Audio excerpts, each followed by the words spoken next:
तो चलिए फिर क्लास को आगे देखते हैं। सर जी आज अब क्लास रेगुलर कर दीजिए, सिलेबस पीछे हो रहा। हाँ हाँ भाई, एकदम एकदम एकदम हम इसी पे लगे हुए हैं। आज थर्ड सेम का भी टाइम टेबल चेंज कर दिए हैं। ठीक है। आपका 4 से 5, 5 से 6, 6 से 6:30 या पौने 7 तक जो भी। उसके बाद फिर 7 बजे से फिर थर्ड सेमेस्टर को पढ़ाना है, क्योंकि उनका भी थोड़ा पीछे चल रहा है। तो अब खाना वाना तो रात में ही खाना है, सीधे खा के भी सो जाना है। ठीक है। चलिए, तो यहाँ पर स्टार्ट करते हैं। ये देखिए आरबीटी में ना, आज आरबीटी को थोड़ा देख लिया जाए, खत्म कर दिया जाए इसको। ठीक है। उसके बाद इसकी जगह पर हम लोग सर्वे चलेंगे। और इसको जो है ना, जनवरी में जब 1 जनवरी को या 25 दिसंबर के बाद इस सब का रिवीजन एक बार करवा देंगे, सोल्यूशन पेपर भी। ठीक है। चलिए, बाकी ये समझ में आ ही चुका होगा आप लोग को। तो देखिए ये वाला जो टॉपिक अब पढ़ाने जा रहे हैं ना, वेंटिलेशन, इसका हम नोट्स नहीं बनाए हैं। तो आप सभी लोग इसका नोट्स इसी से चाहे बना लीजिए, चाहे बुक से बना लीजिए। है वही सब। ठीक है वही सब। और इसमें कुछ खास क्वेश्चंस नहीं आता, इसमें केवल सिर्फ एक ही क्वेश्चन आता है। और वो क्वेश्चन ये होता है कि वेंटिलेशन क्या है टनल में, वेंटिलेशन को समझाइए क्यों बनाया जाता है। और एक क्वेश्चन और जो पूछता है वो है ड्रेनेज सिस्टम क्या है टनल में, कैसे ड्रेनेज सिस्टम को बनाएंगे। तो बस यही दो ही क्वेश्चंस आपसे पूछता है, या बोल देता है कि टनल में वेंटिलेशन और ड्रेनेज सिस्टम का वर्णन करिए। बस इससे ज्यादा क्वेश्चन इससे नहीं आता है। ठीक है। नहीं, एग्जाम में थ्योडोलाइट फिगर नहीं आता है बनाने के लिए, आपके में नहीं आएगा, पहले आता था। अब वो सब ट्रेंड खत्म हो गया है। क्वेश्चन का भी कुछ ट्रेंड चलता है ना, जैसे आप लोग फैशन का ट्रेंड चलता है, इसी तरह से क्वेश्चन पूछने का भी एक ट्रेंड होता है। तो वो सब ट्रेंड अब खत्म हो रहा है धीरे धीरे। ठीक है। तो अब क्वेश्चन कुछ नए अलग अलग तरीके के बनते हैं। तो यहां पर हम लोग ये देखते हैं, यहां पर हम लोग ये देखेंगे कि सुरंगों में संवातन या प्रकाश तथा जल निकासी, तीन चीजें यहां पर हैं। और यहां पर देखिए, बहुत ज्यादा ये थ्योरी लिखने की कोशिश इसमें मत करिएगा, जो चीजें फैक्ट फैक्ट है उसको लिख दीजिएगा। ठीक है। अब इसमें तीन चीजें में अगर बात करें तो हम एक ही साथ यहां पर इसको बता देंगे सब आपको। एक तो है वेंटिलेशन, क्या है वेंटिलेशन, संवातन जिसको बोलते हैं। देखिए वेंटिलेशन हमेशा ना सबसे टॉप पर बनाया जाता है। जैसे कमरे में भी अगर हम लोग कोई वेंटिलेशन बनाते हैं तो वो एकदम टॉप पर कॉर्नर पे रहता है। जैसे आप क्या करते हो, कोई कमरा ऐसे बना होता है देखेंगे, तो वेंटिलेशन के लिए यहाँ पर जो कमरे में सबसे ऊपर देखेंगे, यहाँ पर ऐसे थोड़ा सा ओपनिंग कर दिया जाता है, उसको हम लोग क्या बोलते हैं, वेंटिलेशन या संवातन बोलते हैं। वेंटिलेशन इसलिए बनाते हैं हम लोग कि जो कमरे में जो तमाम तरह की फाउल गैसेस हों। अब ऐसी गैसेस कैसे हो सकती हैं, जैसे हम सांस ले रहे हैं, अब हम सांस लेते हैं तो हम पूरा ऑक्सीजन तो ले ही रहे हैं, और साथ साथ तमाम तरह की गैसेस भी अंदर जा रही, लेकिन हमें जरूरत किसकी है, ऑक्सीजन की। लेकिन हम छोड़ क्या रहे हैं, हम छोड़ कार्बन डाइऑक्साइड रहे हैं। तो कार्बन डाइऑक्साइड गैसेस क्या है, एक तरह से फाउल गैसेस है, जो कि अब इनको बाहर जाना है। और ये गैसें हल्की होंगी, कैसी होंगी, हल्की होंगी, फाउल गैसेस, तो हमेशा ऊपर की तरफ जाएंगी। ध्यान करिएगा जो चीजें बता रहा हूं, तभी आपको ये वेंटिलेशन समझ में आएगा। तो कार्बन डाइऑक्साइड जैसे है वो सबसे हल्की गैस होगी, तो वो सबसे ऊपर जाएगी। ठीक है। अब ऊपर तेजी से भागेगी, और मतलब उसके नीचे जो हमारी ऑक्सीजन वगैरह ये सब है, नाइट्रोजन, बाकी ऊपर वो कार्बन डाइऑक्साइड भागेगा। तो जैसे ऊपर भागेगा तो इसका मतलब छत है, तो वहां पर कहीं ना कहीं हमें क्या करना पड़ेगा, ओपनिंग करना पड़ता है। ठीक है, जिससे क्या फाउल गैसेस निकल जाए। ठीक है।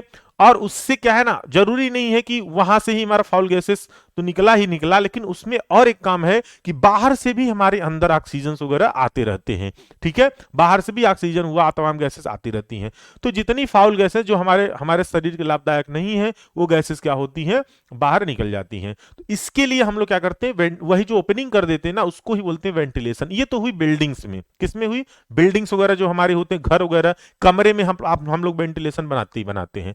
उसी प्रकार से हम लोग क्या करते हैं, टनल में बनाते हैं। किसमें, टनल में, सुरंग में बनाते हैं। कहेंगे ऐसा सा सुरंग में हम क्यों बनाएंगे। देखिए क्या है ना, सुरंग में सोचिए कि इतने अंदर रहता है, उसमें तमाम तरह के कंस्ट्रक्शंस वर्क करने पड़ते हैं। अब वहां पर कोई व्यक्ति रहकर ही तो काम करेगा, क्यों, अगर व्यक्ति रहकर काम करेगा तो उसको ऑक्सीजन की आवश्यकता है। ठीक है, उसको शुद्ध एकदम हवाएं चाहिए, नहीं तो क्या होगा, वो सही से वहां पर रह नहीं पाएगा। उसके लिए हमें क्या करना पड़ेगा, वेंटिलेशन सिस्टम पहले बनाना पड़ेगा। जैसे ही हम टनल बनाए, टनल बना के वेंटिलेशन सिस्टम बना देना पड़ेगा, ताकि उसके अंदर जैसे तमाम तरह की डिजाइनिंग वर्क है, तमाम तरह के उसमें रोड्स वगैरह बना रहे हैं, रेलवे लाइन बिछा रहे हैं, ये सब काम करने में टाइम लगता है। तो उसके लिए हमें फिर वो सारी वेंटिलेशन बनाए रखोगे, तो जिसके माध्यम से वो हवाएं आती रहेंगी और फाउल गैसेस जाती रहेंगी। अब इसके कई तरीके हैं बनाने के टनल में, वो सब हम अभी डिटेल्स में देख लेते हैं। जब आपसे ऐसा कोई क्वेश्चन पूछे कि वेंटिलेशन क्या है, तो आपको फिर वेंटिलेशन का थोड़ा डेफिनेशन लिख देना है, और वेंटिलेशन का क्या महत्व है वो भी हम बता देंगे। पर्पज जिसको बोलते हैं, महत्व पर्पज एक ही बात हुई, ठीक, उसको हम बता देंगे, और कुछ हेडिंग्स बता देंगे। इतना ही हेडिंग्स वगैरह लिखिएगा आप लोग, इससे ज्यादा नहीं लिखना है, क्योंकि वो क्वेश्चन 5 नंबर में दोनों चीजें पूछ लेता है, what is ventilation and drainage system. ठीक है, तो ये हुई बात, हमारी वेंटिलेशन की बात हुई। ठीक, अब जो ड्रेनेज लाइटिंग की जो बात हो रही है, लाइटिंग भी अभी हम आगे पूरा डिस्कस करेंगे। तो लाइटिंग जो हमारा क्या है, प्रकाश, प्रकाश, लाइटिंग क्या है, प्रकाश है।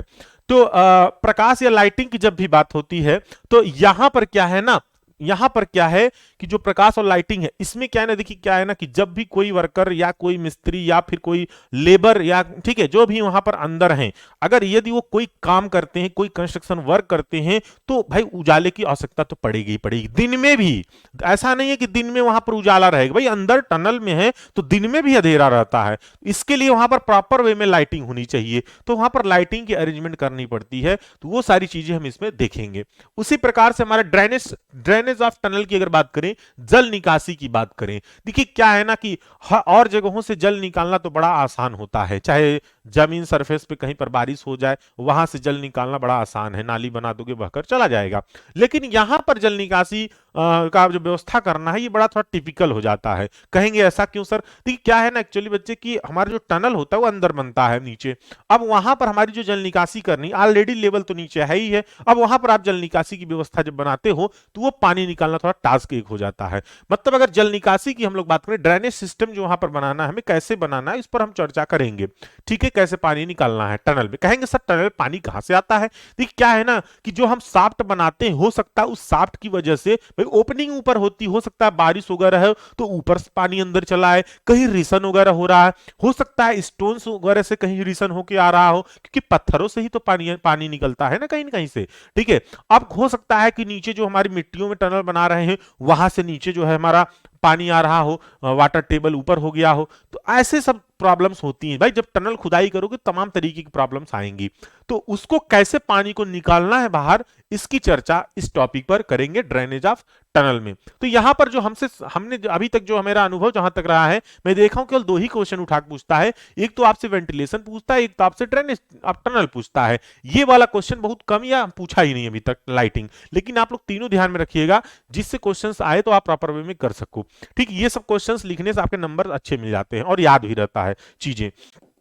ठीक है, तो यहां पर अगर हम लोग टनल की बात करें, तो जो आजकल देखिए कोई भी कंस्ट्रक्शन वर्क अगर आप करते हो, ठीक, कोई भी कंस्ट्रक्शन वर्क करते हो अगर टनल के अंदर, तो वहां पर आपको समातन मतलब शुद्ध हवाओं की आवश्यकता पड़ती है। क्या पड़ता है? शुद्ध हवाओं की आवश्यकता पड़ती है। तो हम कह सकते हैं कि निर्माण काल, निर्माण काल मतलब कंस्ट्रक्शन पीरियड में क्या है, कंस्ट्रक्शन पीरियड में, कंस्ट्रक्शन, इसको हम ऐसे ही पढ़ा देंगे, इसी बुक से ही पढ़ा देंगे। ठीक है, परेशान मत होइएगा, एकदम समझ में आ जाएगा।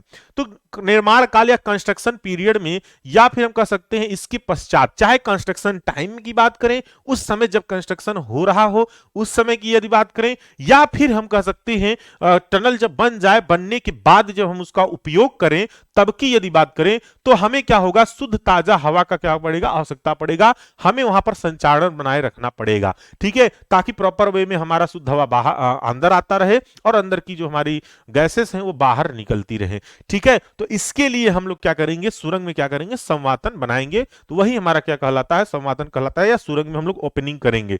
ठीक है, तो यहां पर संचालन बनाए रखना ही क्या होगा, सुरंग संवातन कहलाता है, सुरंग वेंटिलेशन कहलाता है।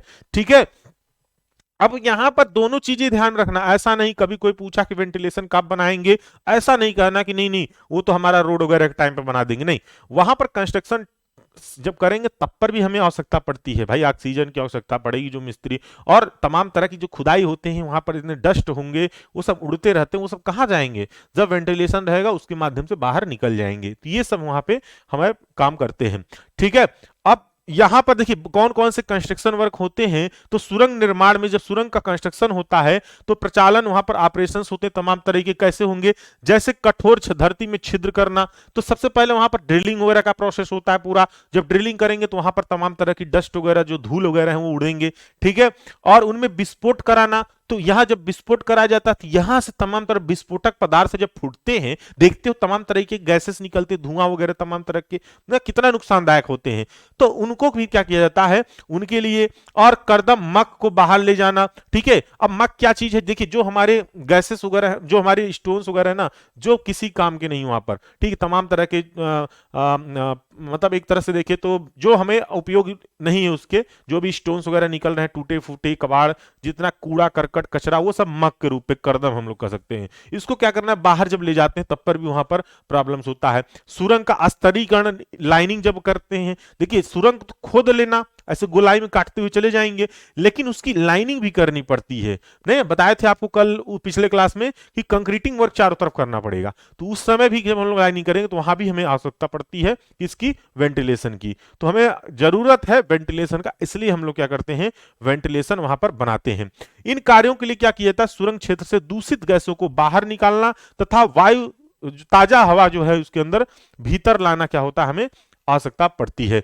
ठीक है, इसलिए हम भूमि के अंदर क्या करते हैं, बंद क्षेत्र में बनाई जाती है। यदि सुरंग संवातन उत्तम नहीं है तो श्रमिक अपनी पूरी क्षमता से क्या करेंगे, कार्य नहीं कर पाएंगे। ठीक है, तो जितना मैं पढ़ाऊं उतना ही आपको लिखना है, बहुत ज्यादा इसमें नहीं लिखना है। ठीक है, अब आगे हम लोग यहां पर देखेंगे कि अच्छा हमारा जो ऑब्जेक्ट ऑफ टनल है, ऑब्जेक्ट ऑफ, जितना मैं पढ़ाऊं उतना ही टॉपिक पढ़ना है, उतना ही उसमें से लिखना है। ठीक है, क्योंकि है तो बहुत ज्यादा उसमें, तो इतना लिखोगे तो फिर वो आपका नोट्स नहीं रहेगा, फिर कहानी हो जाएगा, पूरा बुकिस हो जाएगा, कोई मतलब नहीं है। हम कहेंगे तो एक बार कोशिश करेंगे तो इसका ना हो शार्ट में लिख के दे देंगे, समय निकाल के देखता हूं अगर हो जाता है पॉसिबल, अदरवाइज जो लोग लिख सकते हो लिख लेना। ठीक है, अब यहां पर देखते हैं सुरंग संवातन का उद्देश्य, object of tunnel ventilation. Ventilation के हमारे क्या उद्देश्य हैं, हम क्यों वेंटिलेशन बनाते हैं, तो ऐसे पॉइंट वाइज लिखना बहुत उचित रहेगा। ऊपर वाले में भी पॉइंट वाइज लिखिएगा तो ज्यादा बेटर होगा। ठीक है, तो सुरंग समातन के लिए उद्देश्य की अगर बात करें, ऑब्जेक्ट ऑफ टनल वेंटिलेशन, क्या उद्देश्य है, हम लोग क्यों हम लोग टनल में वेंटिलेशन बनाते हैं। तो पहला जो शब्द यहां पर है, वो पहला लाइन क्या है कि जो हमारी चट्टान है, जब चट्टान का कटाई करोगे आप, कटाई के लिए क्या करोगे, विस्फोटन कराओगे ना, वहां पर भाई एक्सप्लोसिव डालकर क्या करोगे, तुरंत विस्फोट कराओगे। भाई वहां पर जो हमारा विस्फोटक पदार्थ है उसको डालोगे और डालकर फिर उसको विस्फोट कराओगे, तभी तो चट्टाने क्रैक होंगे एक दूसरे से भाई। ठीक है, उसके बाद जब विस्फोटन अपनाने पर सुरंग में एकत्रित दूषित व जहरीली गैसें को बाहर निकालना, तो तमाम तरीके के वहां पर गैसेस होंगी जिनको हमें बाहर निकालना पड़ेगा। ठीक है, तो पहला उद्देश्य ये हो गया। दूसरा क्या हमारा उद्देश्य है, श्रमिकों को निर्माण काल में शुद्ध ताजा हवा प्रदान करना। तो जो वहां पर श्रमिक वगैरह हैं, जो लेबर लेबर होते हैं ना, मिस्त्री लेबर, उन सबको शुद्ध ताजा हवा मिलती रहे, इसके लिए भी हम लोग क्या करेंगे, वेंटिलेशन प्रॉपर वे में होना चाहिए। ठीक है, तीसरा क्या है, खुदाई विस्फोटन कदम ढुलाई के कारण उत्पन्न धूलि को हटाना। कदम मतलब मक, मक क्या है, वही जो बताया ना, कूड़ा करकट ये सब निकालने के लिए बाहर, ठीक, उसको मक बोलते हैं, कदम बोलते हैं। इसकी जब ढुलाई करना है, अंदर से बाहर ले जाना है, तब पर भी आपको वहां पर शुद्ध हवा की आवश्यकता पड़ेगी। खुदाई करना है, विस्फोट कराना है, इसके कारण उत्पन्न धूलि को हटाना, जो धूल वगैरह उड़ते हैं ना, उनको निकालने के लिए। ठीक है, गहरी सुरंगों में उपयुक्त तापमान बनाए रखना। देखिए क्या होता है ना, जो हमारा सुरंग है, सुरंग में जैसे आप कुआं ही कोई ले लीजिए, कुएं में अगर आप जितना नीचे जाते हो उतना ज्यादा क्या होगा ना, टेम्परेचर बढ़ता जाता है। क्या होता है, जैसे अगर हमारा यहाँ का टेम्परेचर, ऊपर का टेम्परेचर हम मान के चलते हैं कि 27 डिग्री सेंटीग्रेड है ना, तो जितना हम नीचे जमीन की जाएंगे ना, उतना टेम्परेचर बढ़ता जाएगा, उतना टेम्परेचर बढ़ता जाएगा। अर्थक्वेक में आपको बताए थे, अर्थक्वेक जब थोड़ा सा पढ़ाए हैं अभी, एक दो वीडियो शायद, उसमें बताए थे कि जितना हम लोग नीचे जमीन के अंदर जाएंगे उतना क्या होगा, हमारा टेम्परेचर बढ़ता जाएगा, बढ़ता जाएगा। ठीक है, तो इसीलिए हम लोग क्या करते हैं कि अब वेंटिलेशन यदि रहेगा तभी तो हमारा ऊपर वाला ठंडा वाला टेम्परेचर नीचे आएगा ना भाई, कैसे, नहीं तो क्या होगा, अंदर गर्म गर्म ज्यादा रहेगा, अंदर जहां पर खुदाई वगैरह करोगे, तो इसलिए टेम्परेचर को भी क्या करता है, ये मेंटेन करता है। तो इतने पॉइंट्स आपको ध्यान करके लिखने पड़ेंगे। ठीक है, कदम नहीं, करदम लिखा है। अरे भैया वही करदम, करदम जो आपका है मक, मक का मतलब बता दिए ना, मक का मतलब है कि जो भी वहां पर जब भी कटाई होती तमाम तरह के वेस्टेज निकलते हैं ना, उसी को बाहर निकालना। ठीक है, सर मेथड ऑफ टनलिंग नहीं पढ़ाया है आपने यार, हमको यार, हमको सही बता रहे हैं ना हम, आप लोग से परेशान हो गए, रियल बात है। अभी शुरू ही कर रहा हूं, अभी मैं ऑब्जेक्ट पढ़ा रहा हूं, अभी टनलिंग का शुरुआत किया हूं, कह रहे हैं मेथड ऑफ टनलिंग आपने नहीं पढ़ाया। ठीक है,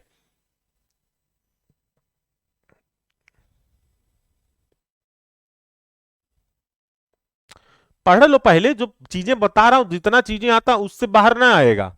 जो आप करो मेथड ऑफ टनलिंग ना, मेथड ऑफ टनलिंग में जानकर नहीं पढ़ाया हूं।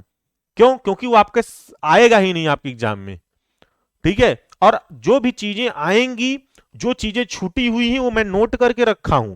अभी आप लोगों ने पिछली बार बताया था कि एबटमेंट, गेजेस, एग्रीगेट और ये पायर्स, इसमें अंतर, तो मैं इसको नोट करके रखा हूं। पायर्स एबटमेंट में अंतर, गेज, ये तो जो चीजें छूट रही हैं आप बता रहे हो, मैं उसको नोट करके रख रहा हूं, ठीक है। तो ऐसा नहीं है कि हम भाग जाएंगे, इन सब चीजों पर भी चर्चा करेंगे लाकर बाद में, ठीक है। तो मैं एक क्लास ले लूंगा, जब मेरा रेडी हो जाए कंटेंट फिर उसको लेकर आऊंगा। जो भी चीजें छूटती हैं वो हमें नोट कर लेता हूं, ऐसा नहीं है कि वो चीजें छूटी रहेंगी। तो इसलिए आप क्लास पर ध्यान दीजिए, बाकी चीजें हम जब पूछेंगे तो आप बताइएगा कि हाँ सर ये छूटा है, फिर उस पर चर्चा करेंगे, ठीक है। चलिए, हम चर्चा के लिए नहीं हट रहे हैं। अब यहां बात करेंगे उत्तम संवादन व्यवस्था की आवश्यकताएं क्या है। जब हम लोग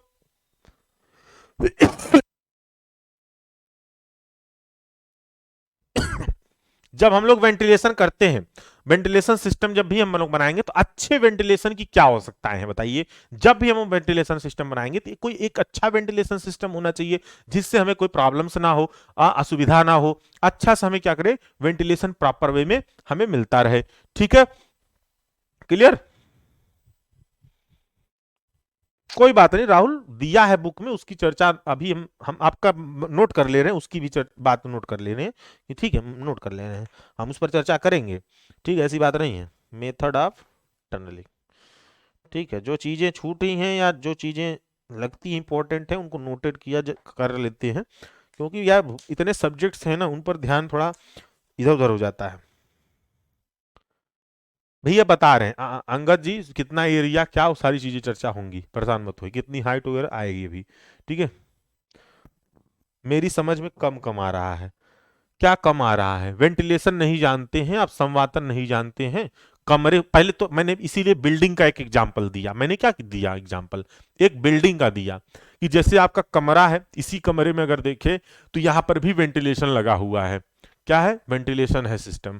देखिए क्या होता है, मैंने आपको पहले ही बता दिया कि जो बिल्डिंग्स होती पहले यहां से समझिए। क्यों? आप सिविल इंजीनियरिंग हो ना, सिविल इंजीनियर बनने जा रहे हो तो छोटी चीजों से पहले समझो कि आपके घरों में आप देखेंगे कि सबसे ऊपर वहां पर कार्नर पे दीवार में वहां पर बना रहता है। और आजकल जो न्यू ट्रेंड बिल्डिंग्स बनने लगे हैं उसमें क्या होता है, खिड़कियों के ऊपर वेंटिलेशन बना देते हैं, दरवाजे के ऊपर वेंटिलेशन बना देते हैं, ठीक है। तो ये वेंटिलेशन क्या है इसको समझना अगर चाहें आप बहुत इजी तरीके से, कि हम जो हमें जो है शुद्ध हवा लेना हो अगर, और हमें का जो हम अशुद्ध हवाएं छोड़ रहे हैं, क्या है, आप सांस छोड़ रहे हो तो क्या है, अशुद्ध हवा है ना, कार्बन डाइऑक्साइड, तो उसको हमको बाहर निकालना है रूम से। कैसे निकालोगे आप? और आपको पता है कि जितनी हमारी अशुद्ध हवाएं हैं जैसे कार्बन डाइऑक्साइड, ये सब हल्की गैसेस होती ना, ये हल्की गैसेस है, ये हमेशा ऊपर की तरफ भागेंगी। तो यहाँ पर हम लोग जो ओपनिंग कर देते हैं ना ऊपर साइड पे कमरों में भी या दरवाजे खिड़की ऊपर, वो क्या है हमारा, वो वेंटिलेशन कहलाता है। तो सेम यही हमारा क्या है, टनल में भी सेम होता है, ठीक है। जहां पर टनल में हम लोग अंदर काम करते हैं तो वहां पर हम लोग वेंटिलेशन बनाते हैं, ठीक है। आपको मैं फिगर भी थोड़ा दिखा सकता हूं, जितने लोग अभी भी थोड़ा मन में संशय हो उसका भी थोड़ा सा देखें। शायद मैंने रखा था फिगर, हाँ ये रहा, देखिए। अब यहां पर देखिए जरा सा फिगर में दिख रहा है, देखिए ये जो है ये आपका क्या है ना, टनल है। ये क्या है देखिए यहां पर, ये क्या पूरा टनल है, ठीक है। और ये टनल ना कटा हुआ भाग है, क्या है, ये टनल कटा हुआ भाग है। ये क्या है, काट दिया गया है, इतना काट कर निकाला आपको समझाने के लिए। टनल पूरी ऐसे लंबाई में है, कैसे है, ये पूरी ऐसे लंबाई में टनल है, ठीक है, ऐसे पूरी लंबाई में टनल है, ठीक। ये थोड़ा सा यहाँ काट कर हटा दिया गया ताकि हमें दिखाई दे प्रॉपर वे में। बाकी ये टनल है ही है, गाड़ी ऐसे ही आ जा रही है अंदर से, ठीक है। तो ये टनल है ही है पूरा ऊपर तक पीछे आगे, ठीक। यहां से ये पार्ट काट कर हटाया गया ताकि हमें समझ में आए। तो टनल क्या है, ये टनल पूरा है, ऐसे टनल पूरा यहाँ पर बना हुआ है और इसमें हमारी क्या है, गाड़ियां चल रही हैं। अब सोचो कि जब गाड़ियां चलेंगी तब पर भी तो प्रदूषण वहां पर होगा भाई, वो क्या है, गैस निकलेगा ना, गाड़ियों से धुआं तो निकलता है। तो अब रोड बनने के बाद अभी क्या होगा, हमें यहां पर वेंटिलेशन की आवश्यकता पड़ेगी। क्यों? क्योंकि इसमें तमाम तरीके की जो हमारी क्या है फाउल गैसेस हैं वो तो आएंगी आएंगी। तो यहां पर देखिए, यहां पर साइड में ऐसे यहां पर क्या किया गया है, इस तरह से ओपनिंग बना दिया गया है और यहां से वो गैसेस क्या करती हैं, जो फाउल गैसेस होंगी ना वो हमेशा ऊपर की तरफ भागने की कोशिश करती हैं, तो यहां पर ओपनिंग छोड़ दिया जाता है, फाउल गैसेस ऐसे अपना बाहर की तरफ निकल जाती हैं, ये पूरा पैक्ड रहेगा, ठीक है। और यहां पर ऊपर की तरफ भी कभी कहीं पर बनाया जाता है, तो ये ऊपर की तरफ इसलिए यहां डायरेक्टली नहीं हम लोग बनाते, क्योंकि अगर हम यहां पर बनाए बारिश हुई डायरेक्टली पानी नीचे चला आएगा। यहां पर साइड में बनाएंगे तो ये ओपनिंग तो रहता है, बट ये ओपनिंग डायरेक्टली नहीं रहेगा, ये ऐसे ओपनिंग करके ऐसे पूरा मतलब एक तरह से सेडिंग की गई होती है और उसके साइड से हमारी गैसेस निकलती हैं, ठीक है। डायरेक्टली बारिश होने पानी अंदर नहीं जाता, ऐसा सिस्टम बना होता है। और सेम वही चीज यहां पर बना होगा, और इसमें बाहर से जो हमारी शुद्ध हवाएं वो अंदर आएंगी, ठीक है, वो अपने आप ही आती हैं, ये ओपनिंग रहता है अपने आप ही आती हैं। तो कहीं कहीं पर हमारा जो है ऐसे नेचुरल तरीके का रहता है, कहीं कहीं पर ये वेंटिलेशन नेचुरल तरीके से बनाया जाता है, अपने आप फाउल गैसेस निकलती हैं, अपने आप आती हैं, ठीक, ये कहीं कहीं पर होता है। और कहीं कहीं पर क्या होता है कि ये हम मैकेनिकल सिस्टम से बना देते हैं। मैकेनिकल सिस्टम में क्या करेंगे, हम लोग एक तरफ क्या करते हैं एग्जास्ट वगैरह लगा देते हैं, एक तरफ एग्जास्ट लगाते हैं जिससे बाहर गैसेस निकलती हैं, और एक तरफ हम लोग क्या लगा देते हैं मतलब ब्लोअर टाइप लगा देते हैं, बाहर से अंदर की तरफ हवा आता है, ठीक है, वो फैन लगा होता है उसके माध्यम से, ठीक। तो ये हमारा जो है वेंटिलेशन का पूरा प्रोसेस इसमें काम करता है इस तरह से, ठीक है। कितने लोग को समझ में आया?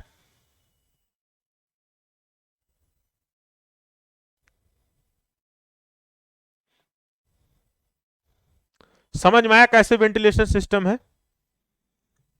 ठीक है, ये साइड से बनाया गया है और यहां पर ऐसे जगह जगह पर बनाया जाता है, थोड़ी थोड़ी दूरी पर, ये लगातार नहीं रहता, थोड़ी थोड़ी वो उचित दूरी देख लिया जाता है, कैसा है यहां पर कितना लंबा टनल है उसके हिसाब से, ठीक। चलिए, तो अब ये जो हम अच्छे जो हम वेंटिलेशन बना रहे हैं, ठीक है ना, तो ये हमारा जो वेंटिलेशन सिस्टम है, एक अच्छे वेंटिलेशन सिस्टम की क्या आवश्यकताएं हैं, ठीक है, इस पर हम लोग चर्चा करेंगे। तो जब भी ये सारी चीजें से पूछे ना, तो आप ऑब्जेक्ट आवश्यकताएं कुल लिख डालो, जब आपके पास समय है वहां पर लिख डालो, क्यों, क्योंकि पूछा है वेंटिलेशन क्या होता है तो बता के ये सब लिख डालो, ठीक है, तो चीजें नंबर आपको अच्छा मिल जाएगा। चलिए, गुड वेंटिलेशन सिस्टम, तो यहां पर पहला पॉइंट देखिए, दूषित हानिकारक गैसों व धुआं सुरंग क्षेत्र से जितनी शीघ्र हो सके जो है दर खुले वायुमंडल में चला जाना चाहिए, ताकि श्रमिक अपना कार्य करते रहें। तो ऐसा वेंटिलेशन सिस्टम बनाइए जिससे क्या हो कि जैसे ही कार्बन डाइऑक्साइड ज्यादा हो रहा है या कार्बन डाइऑक्साइड आ रहा है वो धीरे धीरे निकलते रहना चाहिए, इतना क्विकली काम हो कि कोई भी फाउल गैसेस हैं, जैसे कोई विस्फोटन कार्य कराया गया, जब विस्फोटन कराया गया भाई विस्फोट हुआ वहां पर, भाई चट्टान को तोड़ने के लिए विस्फोट होगा, तो जैसे विस्फोट हुआ ये वेंटिलेशन सिस्टम पहले से बना दो और तुरंत यहां से फाउल गैसेस क्या हो तुरंत निकल जाएं, ठीक है। या फिर वहां पर कोई मशीनरी वर्क चल रहा है, उसकी वजह से अगर कोई वहां पर है या कोई इंजन वगैरह चल रहा है, वहां पर तमाम तरह के धुआं वगैरह निकल रहे हैं, वो अपने आप तुरंत क्या करें बाहर चले जाएं। ऐसा इतना सुटेबल आपको बनाना है ताकि वो प्रॉपर वे में क्या हो, हानिकारक गैसें फटाफट बाहर निकलती चली जाएं, ऐसा आपको सिस्टम तैयार करना है, ठीक है। उसके बाद यहां पर देखेंगे सुरंग में धूल मिट्टी एकत्रित न हो पाए अथवा एवं सुरक्षित मापदंड में रहे, ठीक है। तो सुरक्षित मापदंड का ये मतलब है, यहां पर सुरक्षित मापदंड का ये मतलब है कि आप एक उचित उचित दूरी पर लगाइए, जिससे कि यहां पर क्या हो धूल मिट्टी वगैरह कुछ रुकने ना पाए, ठीक है, नहीं तब पर भी प्रॉब्लम होगी। पता चला आप यहां पर एक टनल, यहां पर एक वेंटिलेशन बना दिए, काफी दूरी पर दूसरा वेंटिलेशन बना रहे हैं तो भी प्रॉब्लम होती है, तो ये दूरियां थोड़ा सा ध्यान में रखना है, ये सब इंजीनियर लोग सारा काम कर लेते हैं। सुरंग की पूरी लंबाई में बिना किसी रोक टोक के शुद्ध ताजी हवा का संचरण बना रहे, इसके लिए भी हम लोग क्या करेंगे ध्यान रखेंगे। नहीं तो भाई ज्यादा दूरी पर लगा तब पर भी प्रॉब्लम हो रही है। कहीं पर हो सकता है कि अगर आपको लगता है कि बहुत ज्यादा फाउल गैसेस हैं, तो आप जो हमारा निकलने वाला जो बाहर निकलने वाला वेंटिलेशन सिस्टम बना रहे हो उसको हम लोग थोड़ा बढ़ा सकते हैं संख्याओं को, ताकि और यहां पर भी हो सकता है कि आप उसको भी बढ़ा दीजिए जहां से ताजी हवाएं आ रही हैं, तो ये सारी चीजें वहां पर मैनेज करेंगे ताकि हमारी शुद्ध ताजी हवाएं क्या हो बराबर हमारा टनल के अंदर बना रहे। इसीलिए टनल में जाने पर घुटन नहीं होती आपको, क्यों, क्योंकि वहां पर हर एक सिस्टम प्रॉपर वे में होता है, ठीक है। तभी तो मोदी भी गए थे ना तमाम जगहों पर उद्घाटन करने टनल वगैरह में, ठीक है। अब देखिए सुरंगों के वातावरण की दुष्टता के कारण क्या है, जो हमारा सुरंग में वातावरण ज्यादा फैल रहा है, क्या रीजन है कि वहां पर बहुत ज्यादा हमारा जो है वातावरण दूषित हो रहा है, बताइए। तो causes of fouling the tunnel atmosphere, सुरंगों के वातावरण की दूषितता के क्या कारण है, क्यों वहां पर ज्यादा हमारी फाउल गैसेस हो रही हैं। तो पहला रीजन क्या है, पहला जो मेन है वो सुरंग निर्माण काल में उत्पन्न दूषितता के कारण। पहला क्या है कि जब भी हम लोग टनल का निर्माण करते हैं, कंस्ट्रक्शन करते हैं टनल का जब टनल में कंस्ट्रक्शन वर्क जब भी होगा तो वहां पर जाहिर सी बात है कि वहां पर हमारे क्या है प्रदूषण तो होंगे होंगे, ठीक है। तो वहां पर फाउल गैसेस तमाम तरीके की आपकी उत्पन्न होंगी होंगी। देखिए कौन कौन से कार्य करेंगे। जैसे पहला क्या है, वेधन ड्रिलिंग के कारण, जब हम लोग ड्रिल करते हैं ना, जब हम लोग ड्रिल करेंगे और ड्रिल करके उसी में एक्सप्लोसिव भरते हैं तो ड्रिल करते समय भी डस्ट निकलता है, ठीक है। ड्रिल जब करेंगे, ड्रिल मतलब जो छिद्र करते हैं, वेधन करते हैं, तब पर भी उसमें से क्या होगा, धूल वगैरह निकलेगा। तो ड्रिलिंग के कारण क्या होगा, उत्पन्न धूली, ठीक है, जो उससे धूल निकलता है। दूसरा क्या है, विस्फोटन क्रिया से उत्पन्न दूषित गैसें, जब ड्रिल किए, ड्रिल करने के बाद उसमें एक्सप्लोसिव भरोगे जो हमारा विस्फोटक पदार्थ है, उसके बाद उसमें आग प्रज्वलन करोगे तो वो क्या करेगा, विस्फोट होगा, और विस्फोट होकर तो क्रैक तो हो जाएगा जिस शेप में चाहोगे लगाओगे तो, लेकिन वहां पर क्या होगा, तमाम तरह के गैसेस निकलती हैं जो विषैली गैसेस होती हैं। आप एक एक क्या करिए ना, जो तमाम तरीके का ना आते हैं पटाखे वगैरह, उसको आप फोड़िए यहीं पर रूम में और दरवाजा पूरा बंद कर दीजिए। आप देखिए कितना खतरनाक, कितना प्रदूषित गैस वहां पर अपना विषैली गैसेस होती हैं जो बहुत नुकसानदायक होती हैं। तो उसी तरह से इसमें भी निकलता है। तो ये क्या है, हमारे विस्फोटन क्रिया से उत्पन्न दूषित गैसें। गिरते मलबे से निकली धूलें, जब ये विस्फोट करेगा, विस्फोट करने के बाद तमाम तरीके के मलबे हैं वहां पर नीचे गिरेंगे, ठीक है। टूट फूट कर जो हमारे स्टोन्स हैं उनसे भी डस्ट निकलता है, धूल निकलता है, तो वो सारी धूल वहां पर रहेंगे। प्रकाश लैंपों के कारण उत्पन्न गैसें, देखिए क्या है ना, वहां पर हम लोग ना जब भी टनल कंस्ट्रक्शन वर्क होता है तो अब तो थोड़ा ट्रेंड आ गया है कि अब तो बिजली का व्यवस्था कर दिया जाता है, जनरेटर लगा दिया जाता है, ये सारी चीजें बाहर जनरेटर लगाकर अंदर लाइट के माध्यम से, तार के माध्यम से कनेक्शन हो जाता है। लेकिन पहले ऐसे नहीं था। पहले क्या किया जाता था कि तमाम तरीके के लैंप आते थे, प्रकाश लैंप होते थे, उनमें गैसेस वगैरह डाल दी जाती थी, एसिटिलीन गैसेस डाल दी जाती थी, और भी तमाम तरीके की गैसेस आती थी, तेल डालता था। तो उससे क्या होता था, हमारे वहां पर गैसेस की वजह से लाइट फिर जलता था, तो वहां पर उनसे भी तमाम तरीके की गैसेस निकलती हैं, ठीक है, जब वो जलेगा। संकरे क्षेत्र में बहुत से श्रमिकों का एकत्र होना, जैसे कंजेस्टेड एरिया है, छोटा एरिया है, और उस छोटे एरिया में बहुत ज्यादा श्रमिक वहीं पर बैठे हुए हैं या वर्क कर रहे हैं, तो वहां पर भाई सभी श्रमिक अगर कार्बन डाइऑक्साइड छोड़ेंगे तो जाहिर सी बात है प्रदूषण होगा। जैसे जनरल बोगी आप देखिए, जनरल बोगी तो है सामान्य, हमारा उतना ज्यादा लोग नहीं बैठ सकते, 80-80 लोग बैठ सकते हैं, लेकिन बैठते कितने हैं, 150-200, उसी में आप लोग को घुटन होने लगती है, ठीक है। क्यों, क्योंकि वहां पर कार्बन डाइऑक्साइड हमारा कम होने लगता है। बोले दरवाजा खिड़की खोलो भाई, दरवाजा खिड़की खोलो सब, तब पर भी कुछ लोग बंदे करके बैठे रहते हैं, ठीक। वहां पर क्या होता है, ऑक्सीजन की कमी होने लगती है। उसी प्रकार से अगर कोई संकरा क्षेत्र मतलब कंजेस्टेड एरिया, ठीक है, अगर कोई वहां बहुत ज्यादा श्रमिक हैं तो वहां पर भी हमें कार्बन डाइऑक्साइड ज्यादा हो जाएगा, तो वहां पर भी हमें प्रॉब्लम होगा, तो इसकी वजह से भी हमारा प्रॉब्लम करता है। जैविक पदार्थों के गलने सड़ने पर उत्पन्न गैसें, अब जैविक पदार्थ क्या हो सकते हैं, जैविक पदार्थ क्या हो सकते हैं हमारे, अब जैविक पदार्थ में तमाम तरह की जो वनस्पतियां वगैरह हैं, ठीक है, उसमें भाई पाए ही जाएंगे, कहीं ना कहीं होता ही है। तो जब ऐसी चीजें वहां पर पाई जाएंगी तो उनसे की वजह से वो सड़े गलेंगे, तब पर भी गैसेस उत्पन्न होंगी, ठीक है। या तमाम तरीके कुछ भी वहां कोई खाकर फेंक दिया, कुछ भी चीजें हो, उससे की वजह से हमारे क्या होते हैं, तमाम तरह के फाउल गैसेस होंगी ही, ठीक है। भाई किसी भी जैविक पदार्थ का अगर डिकम्पोजिशन हुआ, ठीक है, क्या हुआ, डिकम्पोजिशन हुआ, अपघटन हुआ, तो वहां पर सड़े गलेगा, तो वहां पर गैसेस उत्पन्न होंगी होंगी। और जानते हो मेथेन वगैरह ये सब चीजें निकलती हैं तो और ज्यादा बदबू करता है और नुकसानदायक भी है, ठीक है। तो ये हमारे क्या है, 5-6 रीजंस हैं जो हमने कंस्ट्रक्शन के टाइम पर, जब कंस्ट्रक्शन काम करते हैं उस टाइम पर यहाँ पर क्या है, तमाम तरीके की हमारे क्या है, फाउलिंग गैसेस निकलती हैं और इसकी वजह से हमें प्रॉब्लम होती है। सुरंग संचालन के दौरान उत्पन्न दूषितता के कारण क्या है, जो हमारा सुरंग जब हम लोग संचालित करते हैं, बनने के बाद जब सुरंग बन जाता है तब हम लोग उसका क्या करते हैं, संचालन करते हैं, उसमें क्या होती है, गाड़ियां वगैरह आने जाना स्टार्ट हो जाती है। उसके बाद क्या प्रॉब्लम्स होती हैं, क्या गैसेस उत्पन्न होती हैं, हमेशा वो हमेशा होती भी रहेंगी जब तक टनल रहेगा।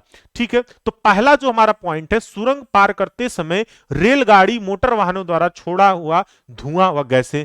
तो भाई तमाम तरह के हमारे क्या, चाहे रेलगाड़ी अगर जा रही हो तो वहां पर अगर डीजल इंजन है तब पर भी वहां पर हमारी गैसेस निकलेंगी ही, तमाम फाउल गैसेस। लेकिन ज्यादातर कोशिश यही होती है कि कोई भी जगह टनल बनाया गया है तो वहां पर जो रेलगाड़ियां वगैरह हैं वहां पर इलेक्ट्रिक सिस्टम बनाया जाए। ठीक, जैसे मेट्रो है, मेट्रो में तो वहां पर नहीं आएगा प्रदूषण, क्यों? क्योंकि वहां पर भाई आपका क्या है, वहां पर हमारा जो है वहां पर हमारा जो इलेक्ट्रिक सिस्टम है। लेकिन कहेंगे क्या उसमें टनल में हमारा सर क्या वेंटिलेशन नहीं भी बनाया गया होगा? क्यों नहीं बनाया होगा गया होगा? जो आप ट्रेन में बैठे हो, ट्रेन में बैठे हो तो सांस तो लोगे ना, ट्रेन में बैठे हो तो सांस तो लोगे, तो ऑक्सीजन कहां से आपको मिलेगा? भाई टनल में ट्रेन गई, टनल में ट्रेन गई अगर, तो आपको ऑक्सीजन की आवश्यकता है, तो आप ऑक्सीजन कैसे लोगे फिर? तो वो ऑक्सीजन कहां से आएगा? टनल से ही तो आएगा। और टनल में ऑक्सीजन कहां से आएगा? हवा में थोड़ी ना आएगा, वो तो बाहर जो हमारा है वेंटिलेशन सिस्टम वहां से आएगा। ठीक है, तो ये सारी चीजें इसलिए तब पर भी बनाते हैं वहां पर। क्लियर? यातायात की सघनता के कारण, अब जो हमारा बहुत ज्यादा अगर ट्रैफिक डेंसिटी है, मतलब एक देखिए सघनता क्या, डेंसिटी का मतलब समझ रहे हैं ना यहाँ पर, यातायात की सघनता का मतलब पहले थोड़ा देखिए क्या होता है ना, कि हमारा अगर एक, हम लोग क्या मान लें कि यहां पर मान लेते हैं कि 1 किलोमीटर बाई 1 किलोमीटर एरिया है। ठीक है, क्या है? एरिया है। ठीक, या फिर हम कह सकते हैं कि 1 मीटर बाई 1 मीटर कर लिए, 1 मीटर नहीं मान के चलिए, 1 किलोमीटर बाई 1 किलोमीटर मान के चलिए। यदि 1 किलोमीटर बाई 1 किलोमीटर में गाड़ियों की जो संख्या है, जो चल रही है गाड़ियां, इनकी जो संख्या है अगर हम लोग बात करें, हो सकता है कि इनकी संख्या कितनी हो? 50 हो। मतलब 50 गाड़ियां 1 किलोमीटर एरिया में चल रही हैं। ठीक है, ये पूरे जमीन की एरिया है। क्लियर? और हम लोग यहां पर कहें कि यहां पर क्या है, 1 ही किलोमीटर एरिया में 20 ही गाड़ी चल रही हो, तो यहां पर ट्रैफिक जो डेंसिटी है किसकी सबसे अधिक होगी? हमारी किसकी अधिक होगी? ये 50 वाले अधिक होंगे। क्यों? क्योंकि पर्टिकुलर पर हमारा यूनिट जो हमारा किलोमीटर है, जो एरिया हमारा आ रहा है पर किलोमीटर, जो हमारा आ रहा है ना area, kilometre square, 1 kilometre square में कितनी गाड़ियों की संख्या है, यही प्रदर्शित करता है डेंसिटी, सघनता यातायात की। ठीक है, तो यहां पर हम कह सकते हैं कि 1 किलोमीटर जो एरिया है उसमें हमारी 50 गाड़ियां चल रही हैं, यहां पर 1 किलोमीटर एरिया, इसमें 20 ही गाड़ियां चल रही हैं, तो ट्रैफिक डेंसिटी इसमें सबसे अधिक हो जाएगा। ठीक है, और इसमें क्या है? कम होगा। तो यही चीज वहां पर है कि जब यातायात की सघनता के कारण, मान लीजिए टनल में जो गाड़ियां चल रही हैं, यदि पूरे टनल के अंदर बहुत ज्यादा गाड़ियां एक साथ एक पीछे एक चल रही हैं, तब पर भी वहां पर बहुत ज्यादा हमारी क्या होंगी? फाउल गैसेस हो जाएंगी। क्यों? क्योंकि सभी वहां पर उत्सर्जित करेंगे ना, सभी लोग इमिशन, वहां पर क्या होगा? वहां पर धुआं निकलेगा, और तब पर भी वहां पर बहुत ज्यादा हमारा जो है क्या होगा? दूषित गैसेस वहां पर आ जाएंगी। दोषपूर्ण या अपरिहार्य सुरंग संवातन व्यवस्था कारण, मान लीजिए सही ढंग तरीके से वहां पर वेंटिलेशन सिस्टम नहीं बनाया गया, कोई प्रॉब्लम्स हो गई, इसकी वजह से भी प्रॉब्लम्स आती हैं। ठीक है, उसके बाद देखेंगे सुरंग संरेखण पर साफ्ट का न होना, जहां पर हम लोग अलाइनमेंट बना रहे हैं सुरंग का, और वहां पर ये साफ्ट ही नहीं बनाया गया हो, बहुत जगहों पर नहीं बनाया जाता है, तो इसकी वजह से भी प्रॉब्लम होती है। ठीक है सर, ग्रुप में ऐड कर दो सर, मेरा नंबर नेम और नंबर शो हो रहा। अरे नंबर नेम सोने होने दो हवलदार जी, हवलदार गौतम, क्यों गौतम लिखो ना। ठीक है सुखवीर, बाकी क्वालिटी बढ़ा दीजिए, कह रहे हैं क्वालिटी बढ़ा देंगे तो आप लोग का फिर डाटा ज्यादा लगेगा, प्रॉब्लम्स होगा। ठीक है चलिए, और इससे रिलेटेड नहीं कोई क्वेश्चन है, बस आपस में यही सब उलझे हुए हैं। ठीक है, अरे शुभांजलि आपके यहाँ वाईफाई लगा है, पता है आप जियो फाइबर को आनंद ले रही हैं, आप इलाहाबाद से है ना, हमें पता है यहाँ पर जियो फाइबर चल रहा है, हमारा भी वही है, कल खराब हो गया था। चलिए, आप ले रही तो और लोग तो बेचारे 1.5 GB वाले हैं, 1.5-2 GB वाले, उसी में गाना भी सुनना है, उसी में हाँ वीडियो तमाम फेसबुक वगैरह भी चलाना है, उसी में पढ़ना भी है, सारे काम करने होते हैं। हम जानते हैं ना भाई, सिविल इंजीनियर है, सब करते हैं, कोई चीज छोड़ते भी नहीं है। ठीक है, तो ये क्या है हमारा, ये क्या है हमारा, ये हमारा हो गया सुरंग संचालन के दौरान, जब भी सुरंग हमारा क्या होगा? वर्क करने लगेगा तब। ठीक है, अब यहां पर देखेंगे volume of clean air requirement of tunnel, work, सुरंग कार्यों के लिए आवश्यक शुद्ध वायु की मात्रा कितनी होनी चाहिए। ठीक है, तो यहां पर देखिए किस पर डिपेंड करेगी इनकी मात्रा, जरा देखिए ध्यान से किस पर डिपेंड करेगी। ठीक है सर, साइपट का यूज है सर, लास्ट क्लियर क्या कह रहे हैं ये, साइफट, साइफट का यूज है सर, साइफट क्या है, अरे साफ्ट यार, साफ्ट, ये साफ्ट नहीं जानते हो, ये साफ्ट क्या होता है नहीं जानते, नहीं जानते, हद हो गई। देखिए यहां पर जरा देखिए कि यहां पर साफ्ट क्या है, ये क्या है बाबा, ये साफ्ट है आपका, क्या है, ये साफ्ट है, ये साफ्ट, ये क्या है, साफ्ट, साइफट नहीं साफ्ट बोलते हैं। और ये साफ्ट हमारा जो बनाया जाएगा, ये काट कर निकाल दिए हैं, इसके ऊपर क्या होगा, चट्टाने ही तो होंगी ना, पूरा ऊपर ऊपर पूरा चट्टाने ही तो रहेंगी ना, क्यों भाई, टनल अंदर बनाया जाता है, ये पूरा चट्टाने ऊपर होंगी ना एकदम, तो वही साफ्ट ऊपर निकला रहता है ओपन। ठीक है, ऊपर सबसे क्लियर, तो ये तो कटा हुआ भाग बनाया ताकि अंदर की दृश्य दिख सके आपको, बाकी ये पूरा ऐसे पैक्ड रहता है, चट्टाने भरी रहती पूरा, उसके अंदर ये टनल रहता है और ये अंदर ही अंदर पूरा व्यवस्था, और यहां से पूरा ऐसा साफ्ट बना दिया जाता है ऊपर। ठीक है, आई बात समझ में, तो ये साफ्ट होता है, क्लियर। चलिए अरे क्वेश्चन पूछ लिया तो हंसने की क्या बात है, क्वेश्चन इज क्वेश्चन। चलिए अब यहां पर देखेंगे, सबसे ज्यादा अगर कोई हंसता है तो ये लड़की है, और टारगेट, हाँ हाँ हाँ, ये टॉप व्यू है, टॉप व्यू कटा हुआ भाग, ठीक है। तुम्हारे पापा शिकायत करनी पड़ेगी, अब किसी दिन यही बगल में रहते हैं तो बताते हैं आके।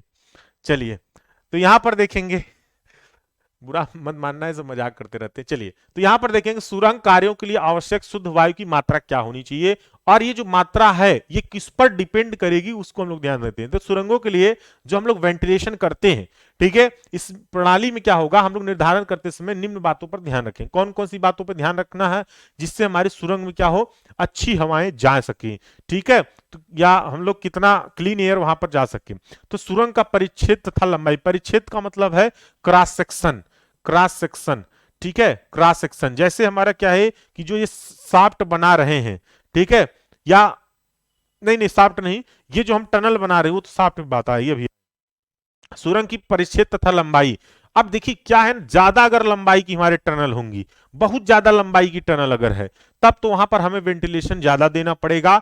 और वहां पर वेंटिलेशन क्यों ज्यादा देंगे, क्योंकि बहुत ज्यादा लंबाई है तो ओपन तो लास्ट में होगा ना, तो वहां पर वेंटिलेशन सिस्टम में ज्यादा रखना पड़ेगा, तो उस पर भी डिपेंड करेगा लंबाई पर। उसके बाद परिच्छेद पर डिपेंड करेगा क्रॉस सेक्शन पर, जो इसका क्रॉस सेक्शन एरिया आएगा जो ना अंदर का, जैसे मान लीजिए टनल है ऐसे, अब ये टनल पूरी ऐसे लंबाई में है ऐसे पूरा, ठीक है, तो इसका डाया डी हो गया, तो इसका एरिया कितना आएगा, ये क्रॉस सेक्शन एरिया कितना आएगा, पाई बाई 4d²।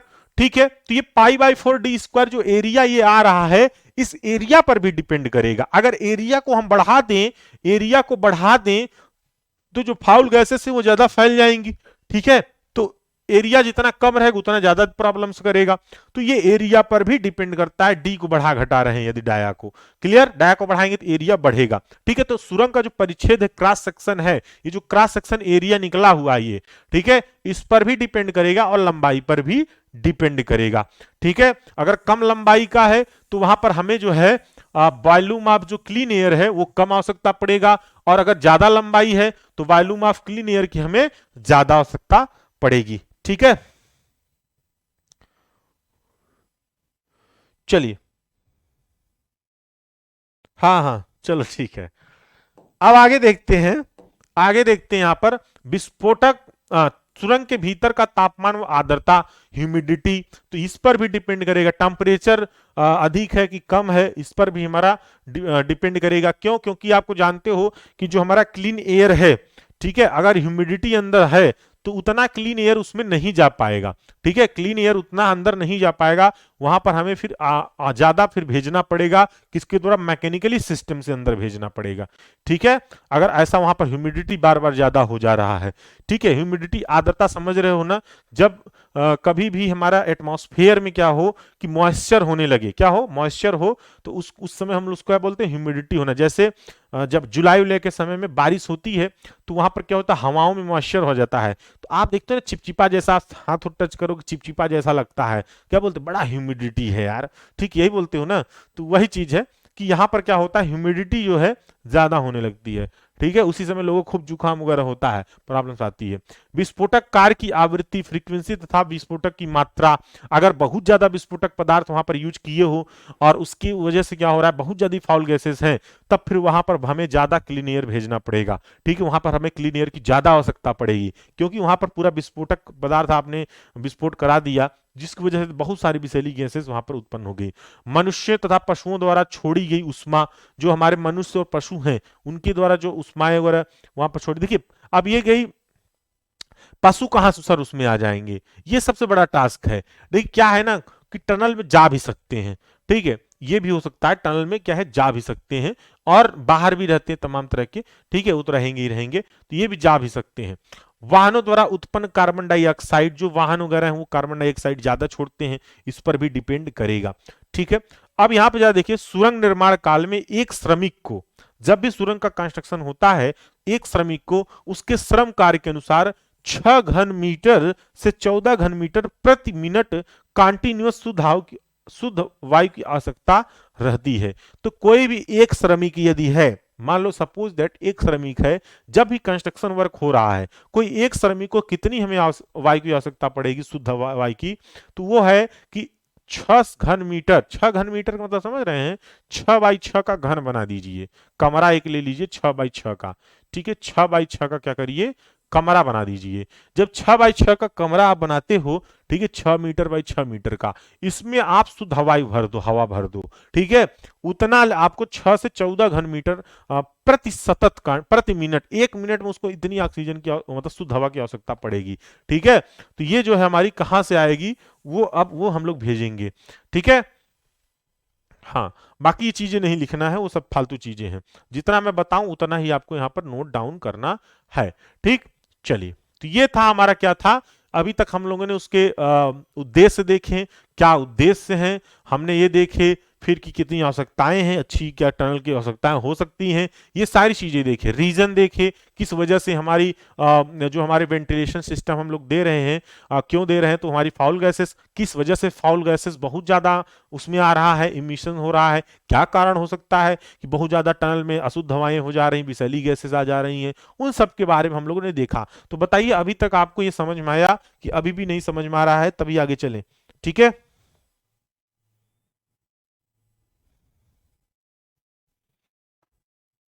अर्थक्वेक का इफेक्ट, अरे ये गैसेस वगैरह, ये वेंटिलेशन का अर्थक्वेक क्या लेना देना, बताइए, वेंटिलेशन से और अर्थक्वेक क्या लेना देना है? हुँ? कुछ लेना देना है?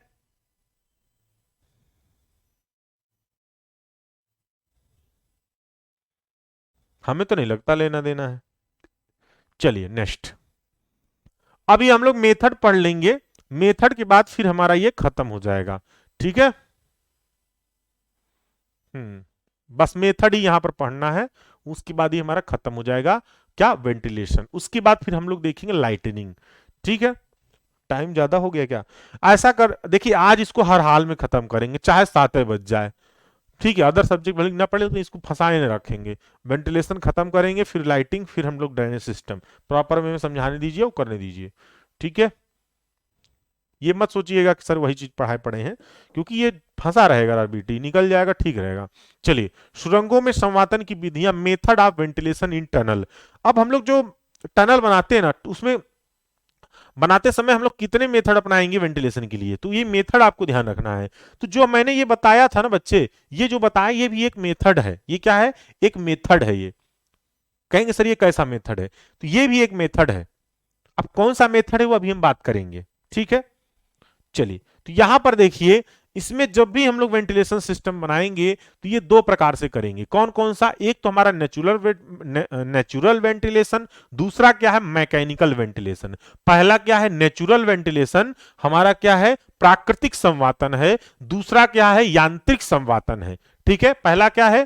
प्राकृतिक संवातन है, दूसरा क्या है? यांत्रिक संवातन है। नेचुरल वेंटिलेशन, मैकेनिकल वेंटिलेशन, नाम से ही क्लियर है, मैं बता दूं नाम से ही क्लियर है। देखिए नेचुरल वेंटिलेशन में हम लोग कोई भी मैकेनिकली मतलब कोई भी हम लोग इंस्ट्रूमेंट का या फिर हम लोग कहें कि कोई भी हम लोग मैकेनिकली चीजों का कोई इस्तेमाल नहीं करेंगे। नेचुरल तरीके में अपने आप, जैसे हम अगर कोई ऑक्सीजन ले रहे हैं, हम जो सांस ले रहे हैं हम नेचुरल ले रहे हैं, किसी का हेल्प नहीं है, कोई हम इसमें कोई मशीन नहीं लगाए हैं कि हम उसके द्वारा ऑक्सीजन ले रहे हैं, हम नेचुरली ले रहे हैं। ठीक है, अगर नेचुरल तरीके से प्राकृतिक तौर पर सीधे टनल में हमारा हवा आ रहा है, फिर शुद्ध हवा आ रहा है और प्रदूषित हवाएं निकल रही हैं, तो वो क्या है? हमारा नेचुरल वेंटिलेशन हो जाएगा। और मैकेनिकल वेंटिलेशन क्या होता है? हम लोग यहाँ पर पंखे का, फैन का उपयोग कर लेते हैं, मैकेनिकली तरीके से हम लोग क्या करते हैं? वेंटिलेशन करते हैं, मतलब संवातन करते हैं। हवा का, यहाँ पर शुद्ध हवा का अंदर आना और फाउल गैसेस, जो फाउल हवाएं हैं उनको बाहर निकालना। ठीक है, अशुद्ध हवाओं को बाहर निकालना। ठीक है, क्लियर? हम्म। अरे लेंगे आरबीटी कल भी, क्यों ऐसा? ये बताओ, इसको आरबीटी कल फिर लेके जाएं, फिर वहां पर करें, तो हम ऐसा ना करें आज इसको खत्म कर लें, कल आरबीटी ये सॉइल पढ़ लो। अगर ये खत्म हो जाएगा तो आरबीटी सॉइल कल चलेगा प्रॉपर वे से, डेली 1-1 घंटा। मतलब भाई हमें पता है आप इसको कर लोगे अपने से, इसीलिए कुछ लोग ये सोच रहे हैं हम तो इसको पढ़ ही लेंगे, क्या सर पढ़ा रहे हैं, झूठ है इसको। क्योंकि छोड़ देंगे फिर कहोगे सर तो आधा अधूरा कर दिए, सब कुछ पढ़ा के लाए लास्ट में छोड़ दें, कहोगे यार सर आधा अधूरा काम कर दिए। चलिए, प्राकृतिक संवातन में क्या होता है कि सुरंग के बाहर तथा भीतर के तापमानों में अंतर होने के कारण सुरंग में वायु प्रचलन होता है। ठीक है, क्योंकि जब सुरंग का दिग विन्यास क्षेत्र में हवाओं के चलने की दिशा में होता है तब अधिक वायु सुरंग में घुसती है। सुरंग में शाफ्ट व उप सुरंगों के द्वारा जो है हमारा क्या है? सुरंग तथा सुरंग के बड़े व्यास के होने के कारण भी प्राकृतिक संवातन में सुधार आता है।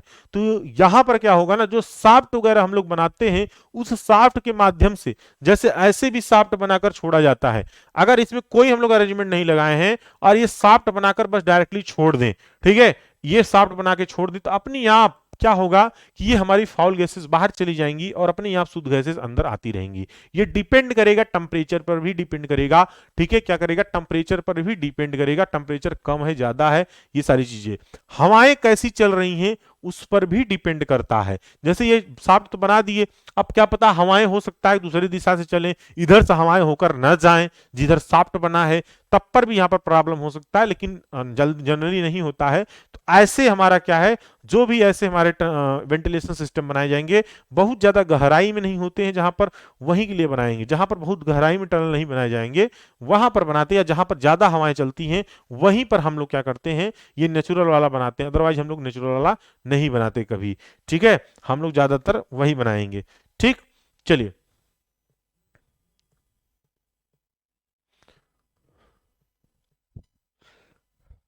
अच्छा, चलिए अब हम लोग देखेंगे यांत्रिक संवातन, मैकेनिकल।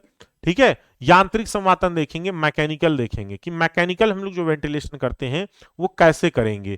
ठीक है, इसमें लिए हम लोग क्या करते हैं, जब सुरंग में प्राकृतिक संवातन संतोषजनक नहीं होता, जब हम लोग वहां पर प्रॉपर वे में वहां पर वेंटिलेशन नहीं हो पा रहा है, क्यों? क्योंकि हम लोग नेचुरल बनाए हैं, हो सकता है ज्यादा वहां पर क्या हो, गहराई में वहां टनल बनाया गया हो, तो वहां पर हम लोग क्या करते हैं कि मैकेनिकल संवातन यूज कर लेंगे, मैकेनिकल वेंटिलेशन हम लोग उपयोग कर लेते हैं वहां पर और वही बनाएंगे। ठीक है, तो इसमें यांत्रिक संवातन की व्यवस्था की जाती है। जहां पर आपका संतोषजनक नहीं रहेगा, जहां पर संतुष्ट नहीं रहेंगे लोग, भाई जाहिर सी बात है, हो भी सकता है नेचुरल तरीके से वहां पर वायु ना आए शुद्ध, तो वहां पर हम लोग क्या करेंगे, मैकेनिकली बना देंगे। तो इसमें क्या है, 3 होते हैं, इसमें कितने? 3 होते हैं ना। हाँ, तो इस संवातन की नींव 3 प्रणालियां हैं। ये वेंटिलेशन जब भी बनाया जाएगा इन 3 तरीके से बनाया जा सकता है, इन तीनों में से कोई एक बना दो आप, काम हो जाएगा आपका। ठीक है, तो पहला है वायु फूकना या blowing. Blowing or blowing air inside the tunnel. ठीक है, blowing air inside the tunnel, वायु का फूकना या ब्लोइंग। देखिए ब्लोइंग जो शब्द है ना, ये ब्लोइंग का मतलब ये है ना कि अंदर की तरफ हवा का जो है फेंकना होता है। अब ये हवा जो अंदर जाती, जैसे हम लोग क्या करते हैं एग्जास्ट लगाते हैं, तो वो हवा क्या होता है बाहर निकलता है, उसी तरह से एक ब्लोइंग लगाते हैं जिसके हवा अंदर आता है। ठीक है, वायु निष्कासन, एग्जास्टिंग एयर फ्रॉम द टनल, तो ये भी है आपका एग्जास्टिंग एयर फ्रॉम द टनल। और एक है हमारा तीसरा है संयुक्त वायु फूकन तथा वायु निष्कासन, दोनों चीजें होती हैं, कंबाइंड ऑफ ब्लोइंग एंड एग्जास्टिंग। अब यहां पर आपको थोड़ा सा मैं ऐसे शॉर्ट में बता दूं, जरा देखिए इस नाम से क्लियर है कि ये वाला जो पहला वाला हम लोग वेंटिलेशन बना रहे हैं, ये ओनली किसके लिए है, ओनली हमारी जो है, जो हमारी बाहर से शुद्ध हवाएं हैं उनको अंदर जो है डालने के लिए, अंदर भेजने के लिए। ठीक है, किसके लिए, अंदर भेजने के लिए हमारी शुद्ध हवाओं को। तो ये ओनली क्या है, हमारा हवा, शुद्ध हवा को अंदर भेजने के लिए। दूसरा क्या है, वायु निष्कासन, मतलब exhausting or air from the tunnel, tunnel से जो हमारी फाउल गैसेस होती हैं या शुद्ध अशुद्ध हवाएं जो होती हैं उनको बाहर फेंकने के लिए, बाहर निकालने के लिए हम लोग क्या करते हैं, ये दूसरा वाला वेंटिलेशन बनाते हैं। ठीक है, अब जहां पर ज्यादा वेंटिलेशन, जहां पर फाउल गैसेस ज्यादा हो जाती है ना, वहां पर हम लोग क्या करते हैं एग्जास्ट लगा देते हैं, एग्जास्ट बना देते हैं। जहां पर हमें हो सकता है कम हमें मिल रहा हो ऑक्सीजन वगैरह, शुद्ध हवाएं कम मिल रही हो, वहां पर हम लोग ये वाला सिस्टम बना देंगे। जहां पर प्रॉपर वे में मेंटेनेंस करना हो, मेंटेन करना हो, वहां पर हम लोग संयुक्त वायु फूकन तथा वायु निष्कासन, कॉम्बिनेशन ऑफ ब्लोइंग एंड एग्जास्टिंग दोनों लगाते हैं, ये तीसरा वाला। ठीक है, कहेंगे सर ये दोनों कैसे लगा सकते हैं, तो ये वाला फिगर आप लोग देख रहे हो वही था, वही मान लीजिए इसको, लेकिन हम ये देख समझ ये मान के चलते हैं कि इसके अंदर क्या कर रहे हैं हम लोग, इसके अंदर हम लोग क्या कर रहे हैं, फैन फिट कर दे रहे हैं। क्या फिट कर दे रहे हैं, फैन लगा दे रहे हैं, फैन इसके अंदर लगा हुआ है। अब इसके अंदर बाहर से अंदर की तरफ हमारी हवाएं आ रही हैं, तो बाहर से अंदर की तरफ जब आएंगी तो हम लोग क्या लगाएंगे, ब्लोइंग लगाएंगे। क्या लगाएंगे, ब्लोइंग लगा देंगे। और यहां पर अंदर से बाहर की तरफ जा रही हैं तो इसके अंदर क्या लगाएंगे बच्चे, इसके अंदर हम लोग लगा देंगे एग्जास्ट लगा देंगे। ठीक है, क्या लगाएंगे, एग्जास्ट। एग्जास्ट की स्पेलिंग क्या होगा, EXHA, एग्जास्ट। ठीक है, एग्जास्टिंग यहां पर लगा दिए। अब यहां पर एग्जास्ट लगाएंगे तो बाहर निकलेगा और यहां से अंदर आएगा। ठीक है, तो ये हम दोनों चीजें यहां पर कर सकते हैं एक साथ। ठीक, तो ये वाला ज्यादा प्रोसेस ये सुटेबल होता है, तो यही वाला ज्यादा बनाया जाता है। बाकी सॉफ्ट वगैरह तो रहेगा ही, उससे कोई लेना देना नहीं है। ठीक है, तो यहां पर हमारी ये तीन यहां पर है। ठीक है, एक है blowing air inside the tunnel, तो यहां पर हम लोग इस तरह से बनाएंगे। तो अब आप लोग इसको लिख लीजिएगा। ठीक है, तो यहां पर ब्लोअर, और अच्छा ऐसे जो है ना, ऐसे वहीं पर इनका उपयोग किया जाए। कहेंगे सर ये तीनों नहीं लगा सकते, नहीं, अगर आपको जैसा जरूरत वैसा ही आपको लगाना है। ठीक है, जहां पर जैसा जरूर समझ में आए, लेकिन ज्यादातर ये तीसरा वाला बनाया जाता है। ठीक है, तीसरा वाला देखिए वही चीज यहां पर बनाया गया है। देखिए एग्जास्टिंग का ये अलग हो गया है, एग्जास्टिंग का ये अलग हो गया है, और ब्लोइंग का ये अलग हो गया है। ठीक है, एग्जास्टिंग का अलग, ब्लोइंग का अलग। क्लियर, और ये जो है ना एक साथ भी रहते हैं, वो जो मैं आपको तीसरा वाला बताया हूं। ठीक है, तो ये हमारा जो है देख लीजिएगा। हाँ, स्लो स्लो सर, क्या हुआ, सर्वे क्लास कल से चलेगी, परेशान मत होइए, पहले इसको पढ़ो जो चल रहा है। चलिए अब हम लोग नेक्स्ट देख लेते हैं। ये हो गया सब, ठीक है, ये डस्ट कंट्रोल मत पढ़ना। अब हम लाइटनिंग देख लें, उसके बाद फिर हम लोग ड्रेनेज सिस्टम देख लेते हैं आज ही। ठीक, चलिए अब उतना तो आप लोग समझ जाएंगे, बार बार लिखाने की जरूरत नहीं है। ठीक है, अब हम लोग यहाँ पे देखते हैं लाइटनिंग ऑफ टनल। तो लाइटनिंग ऑफ टनल में ना कुछ खास नहीं है, थोड़ा सा इसमें कुछ चीजें ध्यान में रखना है बस, क्योंकि ये ज्यादा पूछता भी नहीं है आपसे, और अगर बाय द वे पूछ लिया तो आप लोग प्रॉपर वे में अपने से लिख सकते हो।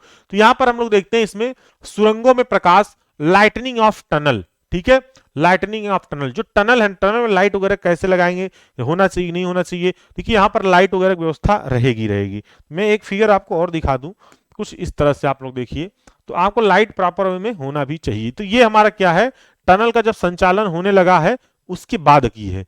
ठीक है, इस समय संचालन यहाँ पर होगा। कि क्या होगा, टनल हमारा क्या होगा, कार्य करने के लिए यहाँ पर छोड़ दिया गया है। इसमें हमारी अब गाड़ियों वगैरह, देखिए रोड वगैरह बने हुए हैं, प्रॉपर वे में यहाँ पर लाइटिंग भी की गई है, कुछ जल रहा है थोड़ी थोड़ी दूरी पर, और भी ये सब जलते हैं, अभी बंद किए गए होंगे। तो ये हमारी लाइटिंग की पूरी प्रॉपर वे में रहती है। ठीक है, यहाँ पर क्लियर, ये हमारा क्या है, टनल आपको दिख रहा होगा। अब ये चीजें, ये तो हो गया हमारा जब संचालन करना हो, जहां पर रोड वगैरह, जहां पर गाड़ियां वगैरह जब चालू कर दिया जाता है उसके लिए ओपन कर दिया टनल, ठीक है, गाड़ियां वगैरह चलने लगी, ये तब का आपको लाइटिंग दिख रहा है। एक हम लोग जब कंस्ट्रक्शन करने लगते हैं ना, उस टाइम पर हम लोग क्या करते हैं, लाइटिंग की पूरा व्यवस्था करते हैं, क्योंकि अंदर क्या है ना, कार्य करते समय भी क्या होगा, अंधेरा रहेगा, तो अंधेरा को दूर करने के लिए लाइट की जरूरत पड़ेगी।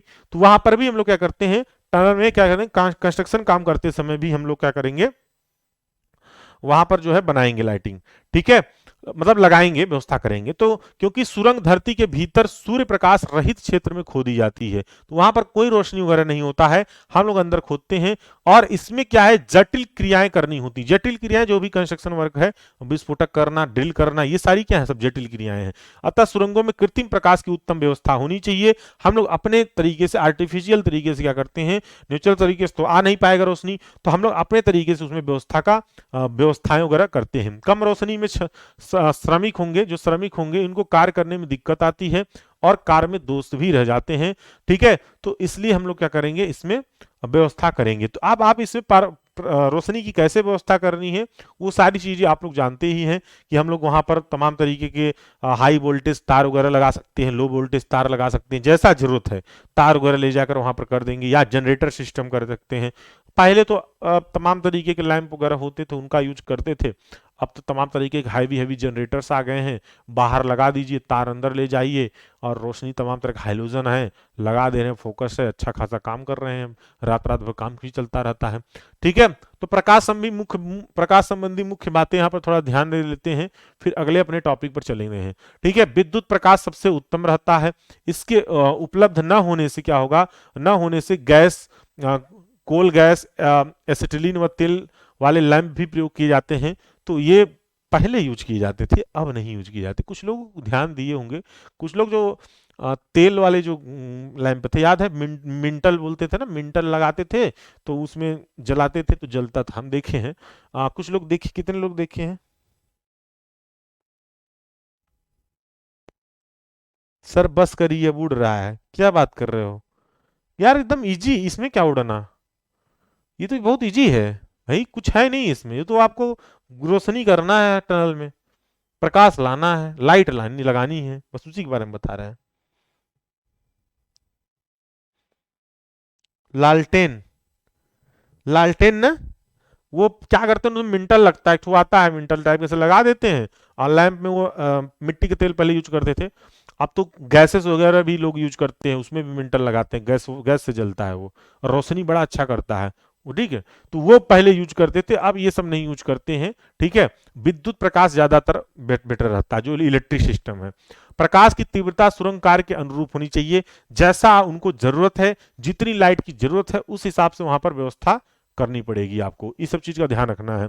एकल बड़ी रोशनी, हाई हाई हाई वाट, हाँ हाई वाट्स वाटेज, देखिए यहाँ पर यही है, हाई वोल्टेज करना चाहिए, हाई वाटेज कर दिए, यार लिखने का तरीका, चलिए वाटेज कर दीजिए, नहीं हाई वोल्टेज करिए, वोल्टेज भी कर सकते हैं, ठीक है। वाट और वोल्ट है ना भाई, डीसी डीसी एसी जानते हो सभी लोग, डीसी एसी जानते हो ना, ठीक है, उसी वही सिस्टम है, ठीक है। हाई वाटेज के स्थान पर उचित जगहों पर छोटी रोशनी इस्तेमाल अगर उपयुक्त रहती है, तो जहां पर ज्यादा बड़ा रोशनी चाहिए वहां पर हाई वोल्टेज की जो है आपको देने पड़ेंगे, और जहां पर छोटी रोशनी रहेगी वहां पर स्मॉल वोल्टेज देने पड़ेंगे। ये वाटेज लिखा है उसके चक्कर मत रहिए, ठीक है, छोटी रोशनी बड़ी रोशनी की यहाँ पर बात हो रही है, ठीक है भाई। जैसे वो होते नहीं है कि भाई, ठीक है, हाई वोल्टेज वहां पर ले जाइए 440 220 इस तरह से, ठीक है, जैसा जरूरत है लाइट का, ठीक है।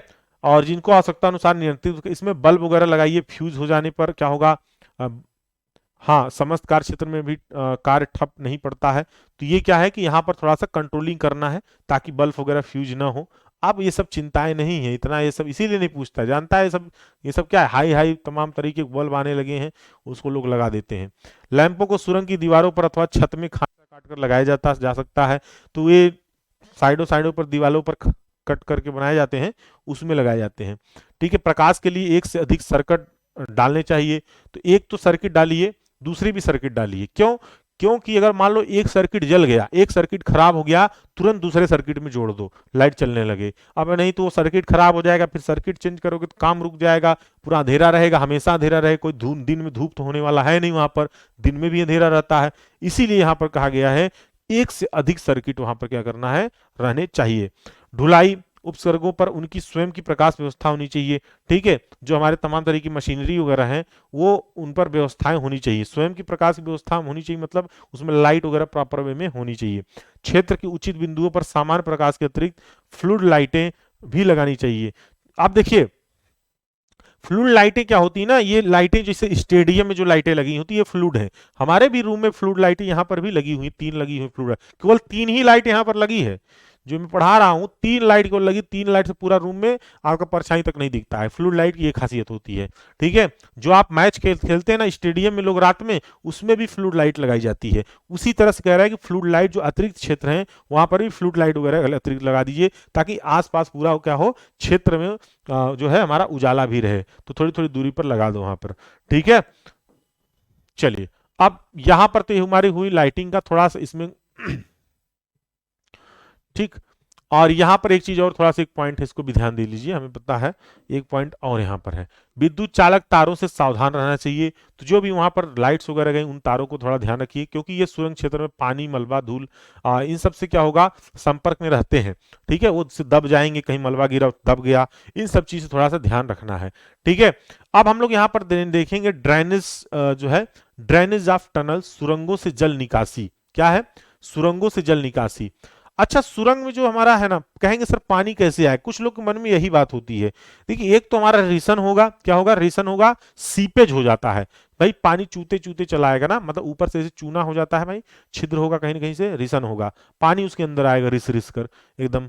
और दूसरा क्या हो सकता है कि हमारा जो वाटर टेबल है, जब भी टनल खुदाई करोगे तो भाई वो नीचे ही खुदाई करते हो टनल की, तो हो सकता है जो वाटर टेबल है पानी को वो ऊपर हो, और उसकी वजह से पानी क्या हो, कैपिलरी फार्म के थ्रू, किसके थ्रू, कैपिलरी एक्शन वहां पर होने लगे और पानी ऊपर आ जाए, ऐसा भी हो सकता है। ठीक है, अब इन सब पानी को आपको क्या करना पड़ेगा, निकालना पड़ेगा बाहर। तो कुछ ना कुछ व्यवस्थाएं करनी पड़ेंगी, कुछ मेथड अपनाने पड़ेंगे कि हम लोग कैसे मेथड करें कि खुदाई जब भी हम लोग करते हैं तो कौन सा मेथड अपनाएं कि हमारा जो पानी है वो बाहर निकल जाए। ठीक है, ये सारी चीजें हम लोग, ठीक है। हाँ, फ्लूड लाइट से कोई आई पर इफेक्ट नहीं पड़ता है, बात सही है, लेकिन वो डायरेक्टली आप उसको देखेंगे तब तो पड़ेगा, आप उसको अगर देखते नहीं है, क्योंकि यहाँ पर हमारे में ना तो ये तो रिफ्लेक्टर लगा हुआ है, जिसकी वजह से हमारे आंखों पे कोई फर्क नहीं पड़ता है, हमको ऐसा लगता है कि हम दिन में खड़े हुए हैं कहीं पर। ठीक है, तो ये थोड़ा फायदा है। चलिए अब यहाँ पर देखते हैं, महंगा भी तो मिलता है, 4-4 हजार रुपए की एक लाइट मिलती है, तो महंगा भी तो है। चलिए अब यहाँ पर देखेंगे सुरंगों में जल निकासी, ड्रेनेज ऑफ टनल। ठीक है, क्या है, ड्रेनेज ऑफ टनल। तो यहां पर देखिए जो सुरंग है ना, सुरंग को बाहरी पानी, जो बाहरी पानी क्या है, जब भी बारिश वगैरह होती है सब पानी, रिसन टपकन, बाहरी पानी क्या होगा, जो हमारा साफ्ट वगैरह के माध्यम से हो सकता है अंदर चला आए, ठीक है, से मुक्त रखना तथा सुरंग में घुसे पानी को बाहर निकालना सुरंग जल निकास कहलाता है। ठीक है, क्या कहलाता है, सुरंग जल निकास, ड्रेनेज ऑफ टनल कहलाता है। अच्छा, ये सुरंग जल निकास में दो ही चीजें यहां पर ध्यान रखना है, एक तो पानी रिस कर अंदर आता है उसको रोकना, और दूसरा क्या है, जो अंदर पानी कहीं रिस कर आया हुआ है उसको बाहर निकालना। ठीक है, यही सारा हमारा क्या है, जब बाहर निकालेंगे तो उसको हम बोलेंगे जल निकासन कहलाएंगे, कहेंगे। अच्छा, निर्माण काल में क्या होंगे, सुरंग में गीली ड्रिलिंग, वेट ड्रिलिंग भी की जाती है, तो इसकी वजह से पानी आ जाता है। कभी कभी जो ड्रिल करते हैं ना चट्टानों में, उसमें पानी डालना पड़ता है, तभी आप ड्रिल करते हो, बराबर उसमें पानी डालना पड़ेगा ड्रिल करते समय। ठीक है, तो वहां पर भी हमारा क्या है, जब वेट ड्रिलिंग करेंगे, गीली ड्रिलिंग करते हैं ना भाई, ड्रिल करते तो पानी डालोगे, तब ड्रिल करोगे जहां पर ड्रिल कर रहे हो, तब तो अच्छी तरीके से कटेगा, वो ड्रिलिंग होगी, तो वहां पर भी पानी की आवश्यकता पड़ती है, तो हम लोग वहां पर भी डालते हैं। और सुरंग की परिधि से रिस कर सीपेज वगैरह होने लगते हैं। ठीक है, जो उनके चारों तरफ जब कटिंग कर दिए, कटने के बाद हो सकता है कहीं कहीं से कोई छिद्र हो, वहां से भी रिसन हो सकता है, इसकी वजह से हमारे टनल में पानी आ जाते हैं। कैपिलरी एक्शन के कारण भी पानी घुस जाता है। कहेंगे सर कैपिलरी एक्शन कहाँ से फॉर्म होगा? मान लीजिए सपोज दैट हम लोग क्या कर रहे हैं, ये टनल बना रहे हैं। ये क्या है, ये देखिए ये जो हमारा टनल बना रहे थे बन चुका है, तो यहाँ पर अभी तो लाइनिंग कर दी, लाइनिंग ना किए हो तो यहाँ से भी रिस्क आ सकता था, यहाँ से नीचे से कैपिलरी थ्रू के थ्रू आ सकता है। ठीक है भाई, ये नीचे अंदर टनल खुदाई किए हो ग्राउंड में, अंदर अंडरग्राउंड, तो वहां पर क्या होगा, वाटर टेबल कुछ होगा ना, कुछ भाई कुछ वाटर टेबल होगा, तो इसके थ्रू भी ऊपर आने लगता है। ठीक है, पानी। तो ये सारी चीजें यहाँ पर होने लगती, तो ये इफेक्ट है यहाँ पर कि हमारे जो है प्रभाव पड़ जाता है ना पानी का। तो जब पानी अंदर आएगा तो कैसे इसको बाहर निकालोगे? तो इसी को हम लोग जब बाहर निकालते हैं तो इसी को बोलते हैं वाटर ड्रेनेज सिस्टम अपनाएंगे। ठीक है, अच्छा, तो ये यहां पर हुई हमारी प्रॉब्लम, कहां से पानी आ रहा है। उसके बाद हम लोग देखते हैं sources of water in tunnel. ठीक है, अब वही चीज यहां पर ध्यान रखना है कि निर्माणाधीन सुरंगों में जल के स्रोत कहां कहां से हो सकते हैं। जब भी हम लोग टनल कंस्ट्रक्शन वर्क करते हैं, निर्माणाधीन है भाई, कंस्ट्रक्शन वर्क कर रहे हैं, ड्यूरिंग कंस्ट्रक्शन, तो उस समय हम लोग कहां कहां से हमारे जो है पानी अंदर आते हैं, स्रोत क्या है पानी का आने का। ठीक है, जल का आने का स्रोत क्या है। ठीक है, तो यहां पर देखेंगे पहला क्या है, धुलाई का पानी, वाश वाटर। तो पहला कहां से पानी आएगा, पहला तो वाश वाटर हो जाएगा। सुरंग की कटाई के दौरान क्या होगा, धूली को कम करने के लिए विस्फोटन छिद्रों व बिट को पानी से गीला रखा जाता है। यह अतिरिक्त पानी सुरंग के फर्श पर फैल जाता है और श्रमिकों को परेशान करता है। तो क्या होता है ना, जब भी हम लोग धूल वगैरह बहुत ज्यादा उड़ने लगता है, तो उसको कम करने के लिए भी लोग फव्वारा लगा देते हैं पानी का। क्या लगा देते हैं, फव्वारा लगा देते हैं।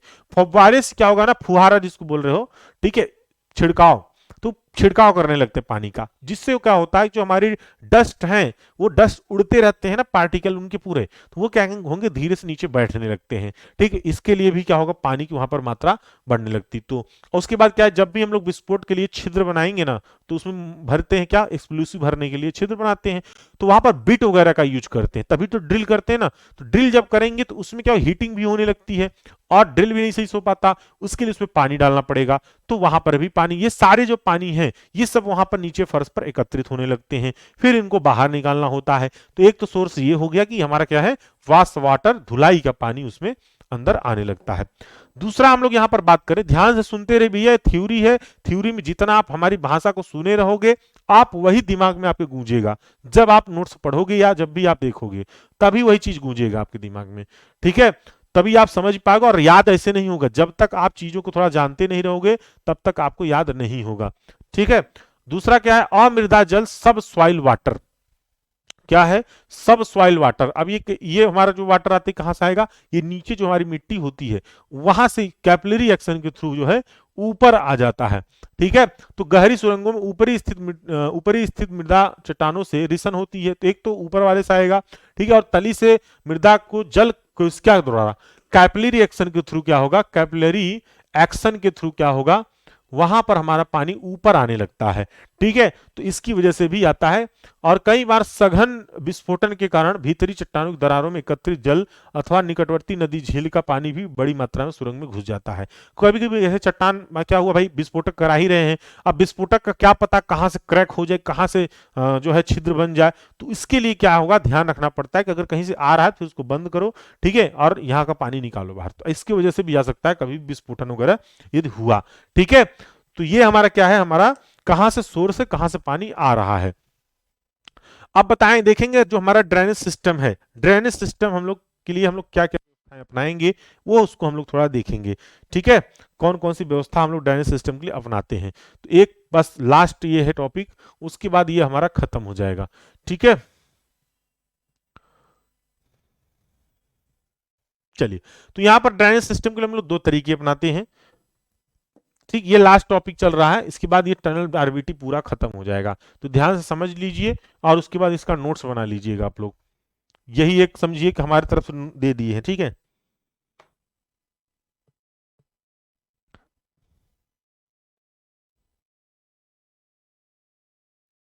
क्या हुआ भाई, क्या चल रहा है? अच्छा, 5 बजे कुछ लोग अभी आए होंगे, तो ये क्लास चलते हो गया भाई 1 घंटे। ठीक है, इसको आज खत्म किया जाएगा, अभी इसमें आधा घंटा मान लीजिए और लगेगा। ठीक, उसके बाद फिर हम चलाएंगे आपका जो है सॉइल। ठीक है, क्या चलाएंगे, सॉइल चलाएंगे। ठीक, हाँ।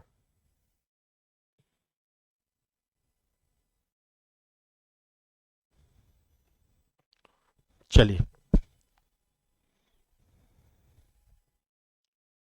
अब यहां पर हम लोग देखते हैं जो पहला हमारा है ये सतही नालियों और निर्गत गड्ढों द्वारा जल निकासी, सरफेस ड्रेन एंड सम्प पिट्स। ठीक है, सतही नालियों और निर्गत गड्ढों द्वारा जल निकासी। दूसरा क्या है, पंपों द्वारा बाहर फेंकना जो है तथा कूप बिंदु पद्धति। ठीक है, कूप बिंदु पद्धति, pumping water and well point system. तो ये दोनों को हम लोग थोड़ा देखते हैं इसमें क्या चीज है। ठीक है, तो सबसे पहला हम जो देखते हैं वो सतही नाली व निर्गत गड्ढों द्वारा जल निकासी। ठीक है, तो हम लोग यहाँ पर क्या करते हैं, सरफेस ड्रेन बना देते हैं या और हम लोग सम्प पिट्स भी बनाएंगे। ठीक है, तो जरा यहाँ पर गड्ढे वगैरह क्या बनाएंगे उसको देखिए। तो इसमें हम लोग दो दो नालियां बनाते हैं, एक तो हम पार्श्व नाली बनाएंगे, एक तो हम केंद्रीय नाली बनाएंगे। और दोनों में से कोई एक अपनाना है, चाहे ये अपनाओ चाहे ये अपनाओ। ठीक है, अगर आप ये वाला यूज कर रहे हो, सरफेस ड्रेन एंड सम्प पिट्स बना रहे हो, तो उसमें हम लोग दो तरीके होते हैं, एक तो हम पार्श्व नाली साइड पर नाली बनाकर, एक है केंद्रीय नाली। ठीक है, अब जब भी आप ये दोनों मेथड में आप ध्यान क्या रखना है, बस नाली बनाना है आपको, कहां पर, टनल में बनाना है। ठीक है, तो इसके लिए क्या करना पड़ेगा, देखिए जरा सा, सुरंगों से पानी निकालने के लिए हम लोग यह एक सरल उपाय हो और अधिक अधिक प्रचलित उपाय है। तो सबसे ज्यादा यही दोनों यूज किया जाता है, सबसे अधिक।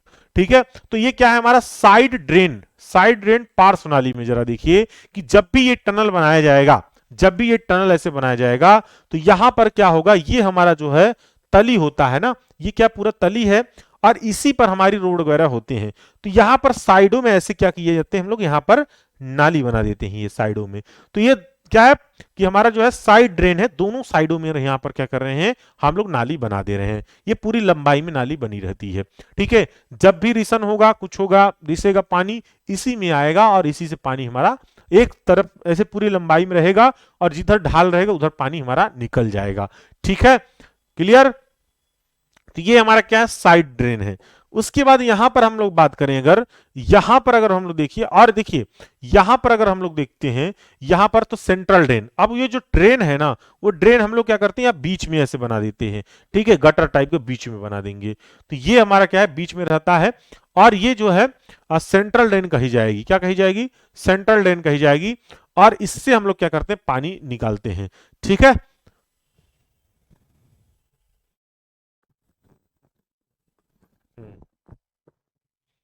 आप कहेंगे सर ये कैसे बनाएंगे फिर। देखिए ऐसे ऐसे जो नालियां होती हैं ऐसे वहां पर बनाते हैं, जैसे हमारे गैस पाइपलाइन वगैरह जा रही है तो वहां पर बना सकते हैं, अदरवाइज रोड वगैरह के लिए बेस्ट नहीं रहेगा। इसीलिए उतना इसको हम लोग अपनाएंगे नहीं, ज्यादातर हम लोग यही अपनाते हैं, चाहे रोड हो चाहे हम रेलवे लाइन जा रही हो, तो यही वाला हम लोग अपनाते हैं। ये वाला हम लोग बहुत कम अपनाते हैं। ठीक है, ये वाला हम लोग बहुत कम अपनाएंगे। ठीक, इसके डिसएडवांटेज भी बहुत होते हैं। क्लियर, चलिए इस पर चर्चा उतना नहीं डिटेल्स में जाना है, क्योंकि मैं जो चीजें आपको बता दिया उतना सफिशियंट है आपको लिखने के लिए। ठीक है, और क्या है आपका, अच्छा पंप द्वारा अगर आप बात करें, पंप अथवा कूप बिंदु पद्धति द्वारा अगर बात करें, तो यहां पर जो पंपिंग सिस्टम से आप करते हो, वेल सिस्टम से बात करते हो, तो यहां पर साइडों में क्या किया जाता है, एक नाली बना दिया जाता है। ठीक है, जो टनल होता है, टनल में एक क्या होगा, सुरंग रहेगा, सुरंग में सबसे नीचे ना एक हम लोग नाली बना देते हैं, या साइडों में नाली बना देते हैं टनल के।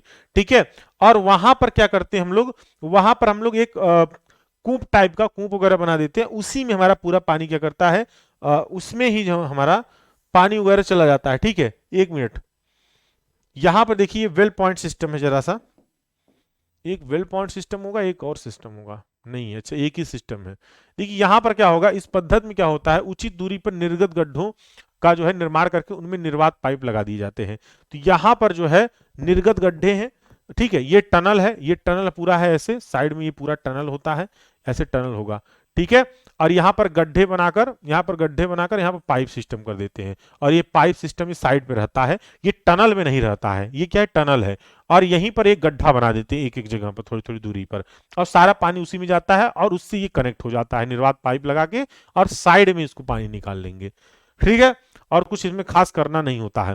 ठीक है, निर्माण करके उनमें जो है निर्वात पाइप लगाए जाएंगे। ये पाइप 40 से 50 mm व्यास के होंगे और इस पाइपों को मुख्य पाइप जिसे हेडर पाइप भी कहते हैं, तो ये जो है हमारी मेन पाइप होती है, उस पाइप से उसको कनेक्ट कर देते हैं। तो जरूरी नहीं दो ही तीन होते हैं, ऐसे भी जगह जगह पर लगाए गए होते हैं नीचे से सिस्टम बना के। ठीक है, इसको इससे थ्रू पानी, लेकिन इसमें कास्ट ज्यादा आता है क्योंकि आप सुरंग के बगल में एक और आप क्या करते हो, ड्रिल करते हो, वहां पर नाली बनाते हो, तो ये सब प्रॉब्लम्स होने लगती हैं, इसीलिए इन सब का उतना उपयोग नहीं किया जाता है। हम लोग यही वाला जो हमारा है साइड वाला नाली, उसी का ज्यादा उपयोग करते हैं। ठीक, और यहाँ पर जहां गड्ढे बनाओगे ना, उसका भी प्रॉब्लम यह है कि वहां पर फिर सरफेस पर जो है प्रॉब्लम करेगा जब आप रोड वगैरह बनाओगे। ठीक है, तो ऐसे हम लोग सिस्टम्स को नहीं यूज करते हैं। तो ये था हमारा जो है कौन सा सिस्टम, वेल पॉइंट सिस्टम है। ठीक है, तो यही यहीं तक हम इस पर देखते हैं, बाकी ये हमारा जो है खत्म होता है। ठीक है, तो ये आरबीटी आज आपका पूर्ण रूप से खत्म हो गया। और इससे जो भी क्वेश्चंस आएगा, इससे नोट्स जरूर बना लीजिएगा, और अगर हमसे हो सकेगा तो हम नोट्स लास्ट में दे देंगे, अभी नहीं। ठीक है, अभी हमारे पास टाइम इसमें नहीं है कि हम इसका नोट्स बना दें। ठीक है, बाकी जितना अभी तक इसका नोट्स है, हाँ जो चीज़ें छूटी हुई हैं वो आप एक बार चर्चा जब करेंगे बता दीजिएगा, बाकी तो नोट कर ही लिए हैं। ठीक है, तो ये हमारा जाकर अब खत्म होता है। ठीक है, पंप ड्रेन मैकेनिकल होगा, हाँ मैकेनिकल भी हो सकता है। एक चीज ध्यान रखना, यहाँ पर मैकेनिकल भी हो सकता है, अच्छा नहीं दिखाए, वहां पर मैकेनिकल सिस्टम भी हो सकता है। वहां पर हो सकता है कि पानी को निकालने के लिए कुछ पंप वगैरह लगाया जाए, ठीक है, उसके थ्रू पानी को बाहर निकाला जाए। ठीक है, ये भी सिस्टम उसमें हो सकता है। ठीक है, पंपिंग थ्रू।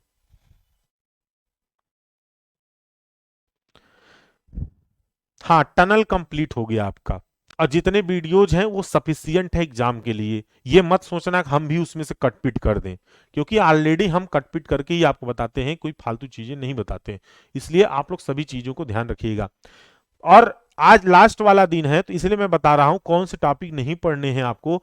आपको जियोमेट्रिक डिजाइन रेलवे में नहीं पढ़ना है। क्या, जियोमेट्रिक डिजाइन नहीं पढ़ना है। ठीक है, बहुत टीचर्स पढ़ा दे रहे हैं, मैं आपको बता रहा हूं, आप फालतू का पढ़ोगे, टाइम वेस्ट करोगे। अगर यदि ये क्वेश्चन आ भी जाता है तो अथवा में रहता है, आपको याद होगा। ठीक है, तो 1 नंबर, 2 नंबर, 3 नंबर क्वेश्चंस रहते हैं। इसमें कहा जाता है किसी 2 प्रश्नों का उत्तर दें, तो आप एक छोड़ देना, बाकी 2 कर देना। ठीक है, अगर बाय द वे, लेकिन आएगा नहीं। ठीक है, ममता जी वीडियोज अपलोड हो जाएंगी, आप वहां पर देख लीजिएगा। भले 5 बजे आए, कोई बात नहीं, हम 4 बजे से पढ़ा रहे थे। ठीक, अच्छा अब हैंड रेज करिए, क्लासेस वो खत्म हो गई हैं, तो अब हैंड रेज करिए, प्रॉब्लम्स अपने बताइए, क्या प्रॉब्लम्स है।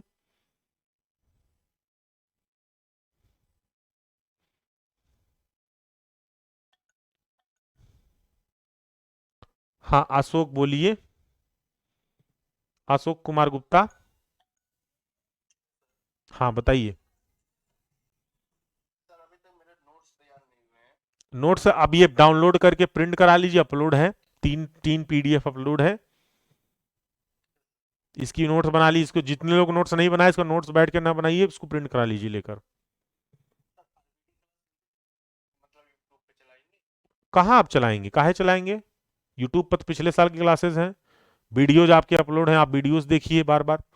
अब इसकी क्लासेस ना, इसकी क्लासेस 1 तारीख से चलेंगी, 1 तारीख से जनवरी में, और इसका रिवीजन कराकर और एक बार दोबारा रिवाइज जो जो जरूरत है इंपॉर्टेंट है उसको कराएंगे, और उसके बाद इसका जो है हम पीडीएफ भी, वो मतलब वो हाँ साल पेपर, जो साल पेपर है हर साल का करीब 5-6 साल का सॉल्व करवा देंगे, और यहीं पर बता देंगे जो चीजें नई होंगी वहां पर नई भी चीजें बता देंगे। ठीक है, चलिए। हाँ अमन चौरसिया बोलिए, अमन चौरसिया। हाँ नमस्ते, बोलिए। हाँ,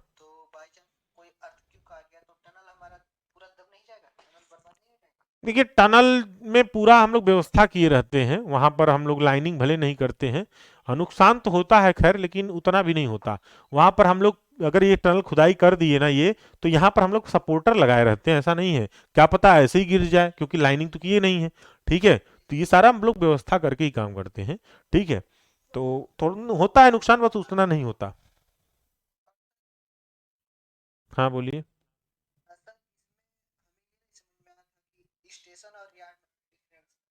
देखिए स्टेशन क्या है ना, स्टेशन जो है हमारा, मैं बता दे रहा हूं आपको। और कोई क्वेश्चन नहीं है ना आपका, क्योंकि कट करना पड़ेगा, डबल आवाज आ रही होगी। ठीक है। देखिए स्टेशन और यार्ड में इनका कहना क्या अंतर है।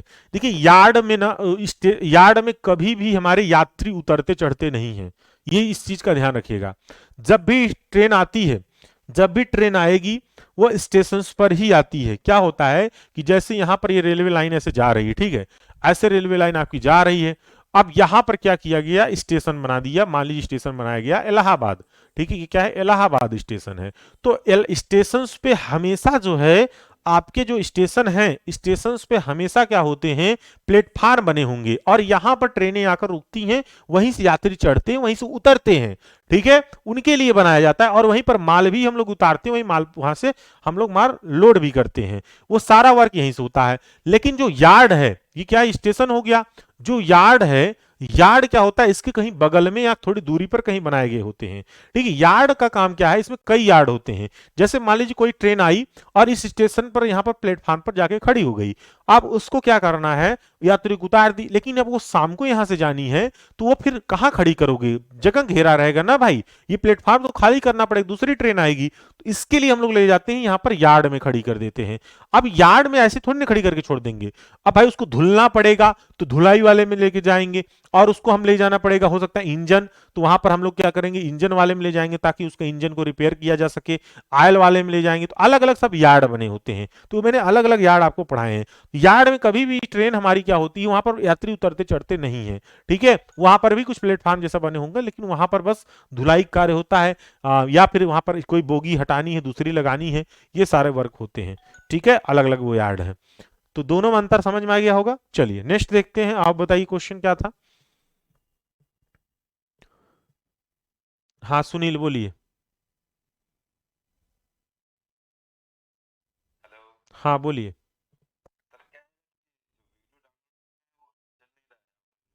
क्या बता रहा है, आप अंदर से मेमोरी क्लीन कर दिए थे क्या अपने फोन की, एक बार चेक कर लीजिएगा, या कट करके दोबारा डाउनलोड करिए।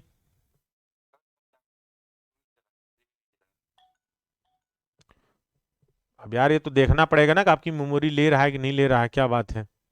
एक बार मोबाइल को अनइंस्टॉल, आप ऐप को अनइंस्टॉल करके फिर से डाउनलोड करके देखिए, और ये भी देखिएगा आपकी मोबाइल की मेमोरी ले रहा है कि नहीं, वो आपकी मोबाइल की मेमोरी लेगा, ठीक है ना। ठीक। हम्म,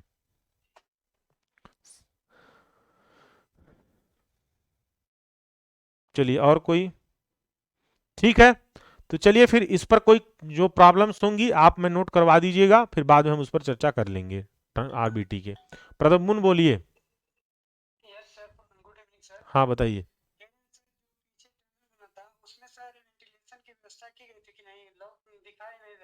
कहाँ पर, ये वाला जो फिगर था,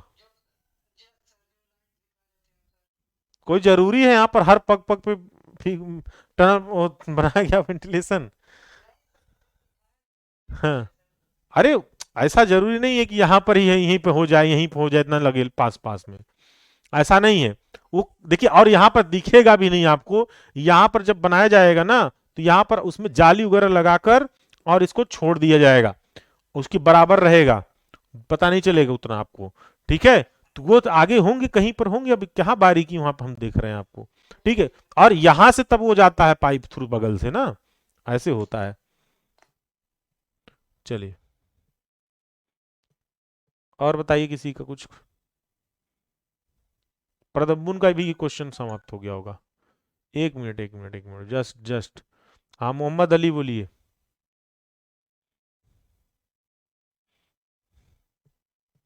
मोहम्मद अली बोलिए।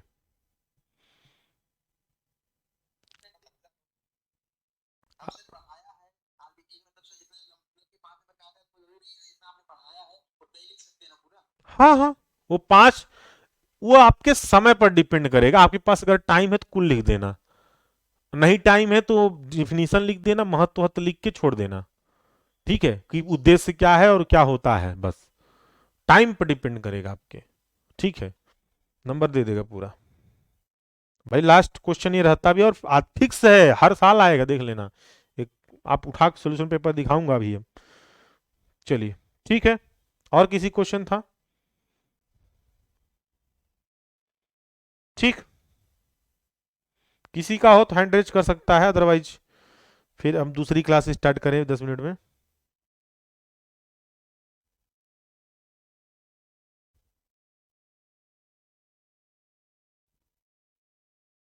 अर्थक्वेक कब से चलेगी? और 2-3 बार और लिख के अखिलेश डाल दो।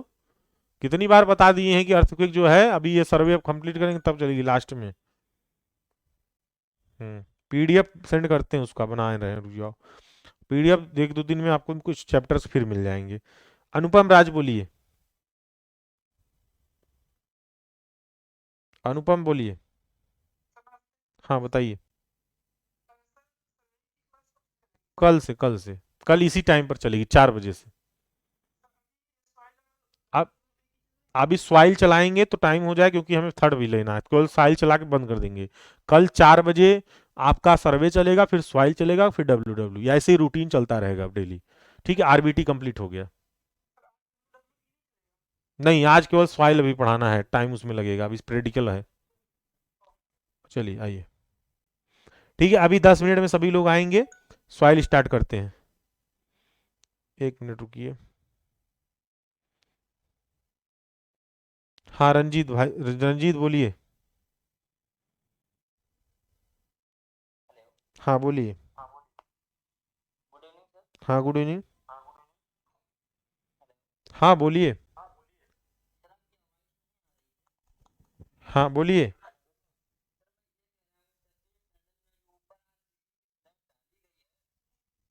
हाँ कैसे?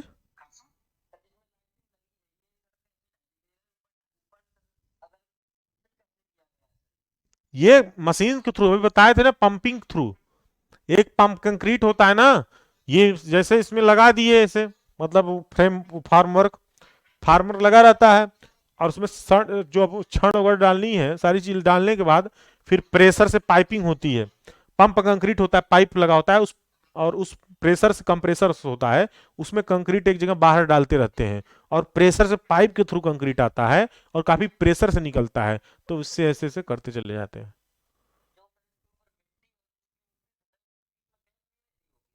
क्यों नहीं गैप रहेगी? उतना गैप छोड़ेंगे ना तभी तो कंक्रीट करेंगे। कंक्रीट कैसे?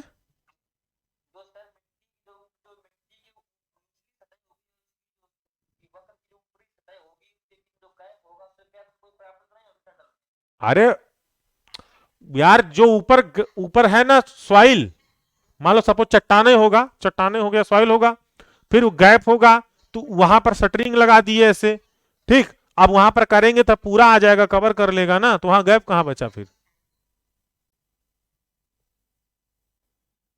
भाई आप यहां पर ये हमारा मानते हैं कि ये क्या है, ये हमारा पूरा सरफेस किसका, मिट्टी वगैरह है। अब जो शटरिंग हम लगाएंगे वो शटरिंग इस पर लगा दिए, ऐसे लगा दिए। अब पाप कब जो हमारी कंक्रीट है ना, पंप कंक्रीट वाली जो पाइप है, उसको प्रेशर से लाए और यहाँ पर पूरा इधर इधर पूरा हम क्या किए, कंक्रीटिंग कर दिए पूरा भर के एकदम, करते से आगे बढ़ते आ रहे हैं पूरा चारों तरफ। तो कहाँ गैप बच रहा है बताओ? गैप बच रहा है कहीं? पूरा भर दिए। बत, समझ में आया बात? गैप कहाँ है? और अलग अलग ब्लॉक भी कुछ लोग डालते हैं, उसी साइज का ब्लॉक बनाकर भी डाला जाता है, प्री स्ट्रेसिंग ब्लॉक ऐसा भी होता है। ठीक। हम्म,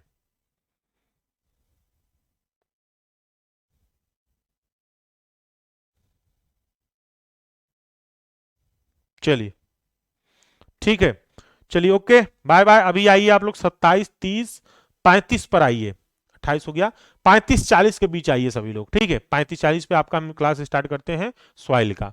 उसके बाद स्वाइल भी, क्योंकि प्रेडिकल है तो प्रेडिकल समझने में भी टाइम लगेगा आपको। ठीक है, चलिए ओके, बाय बाय।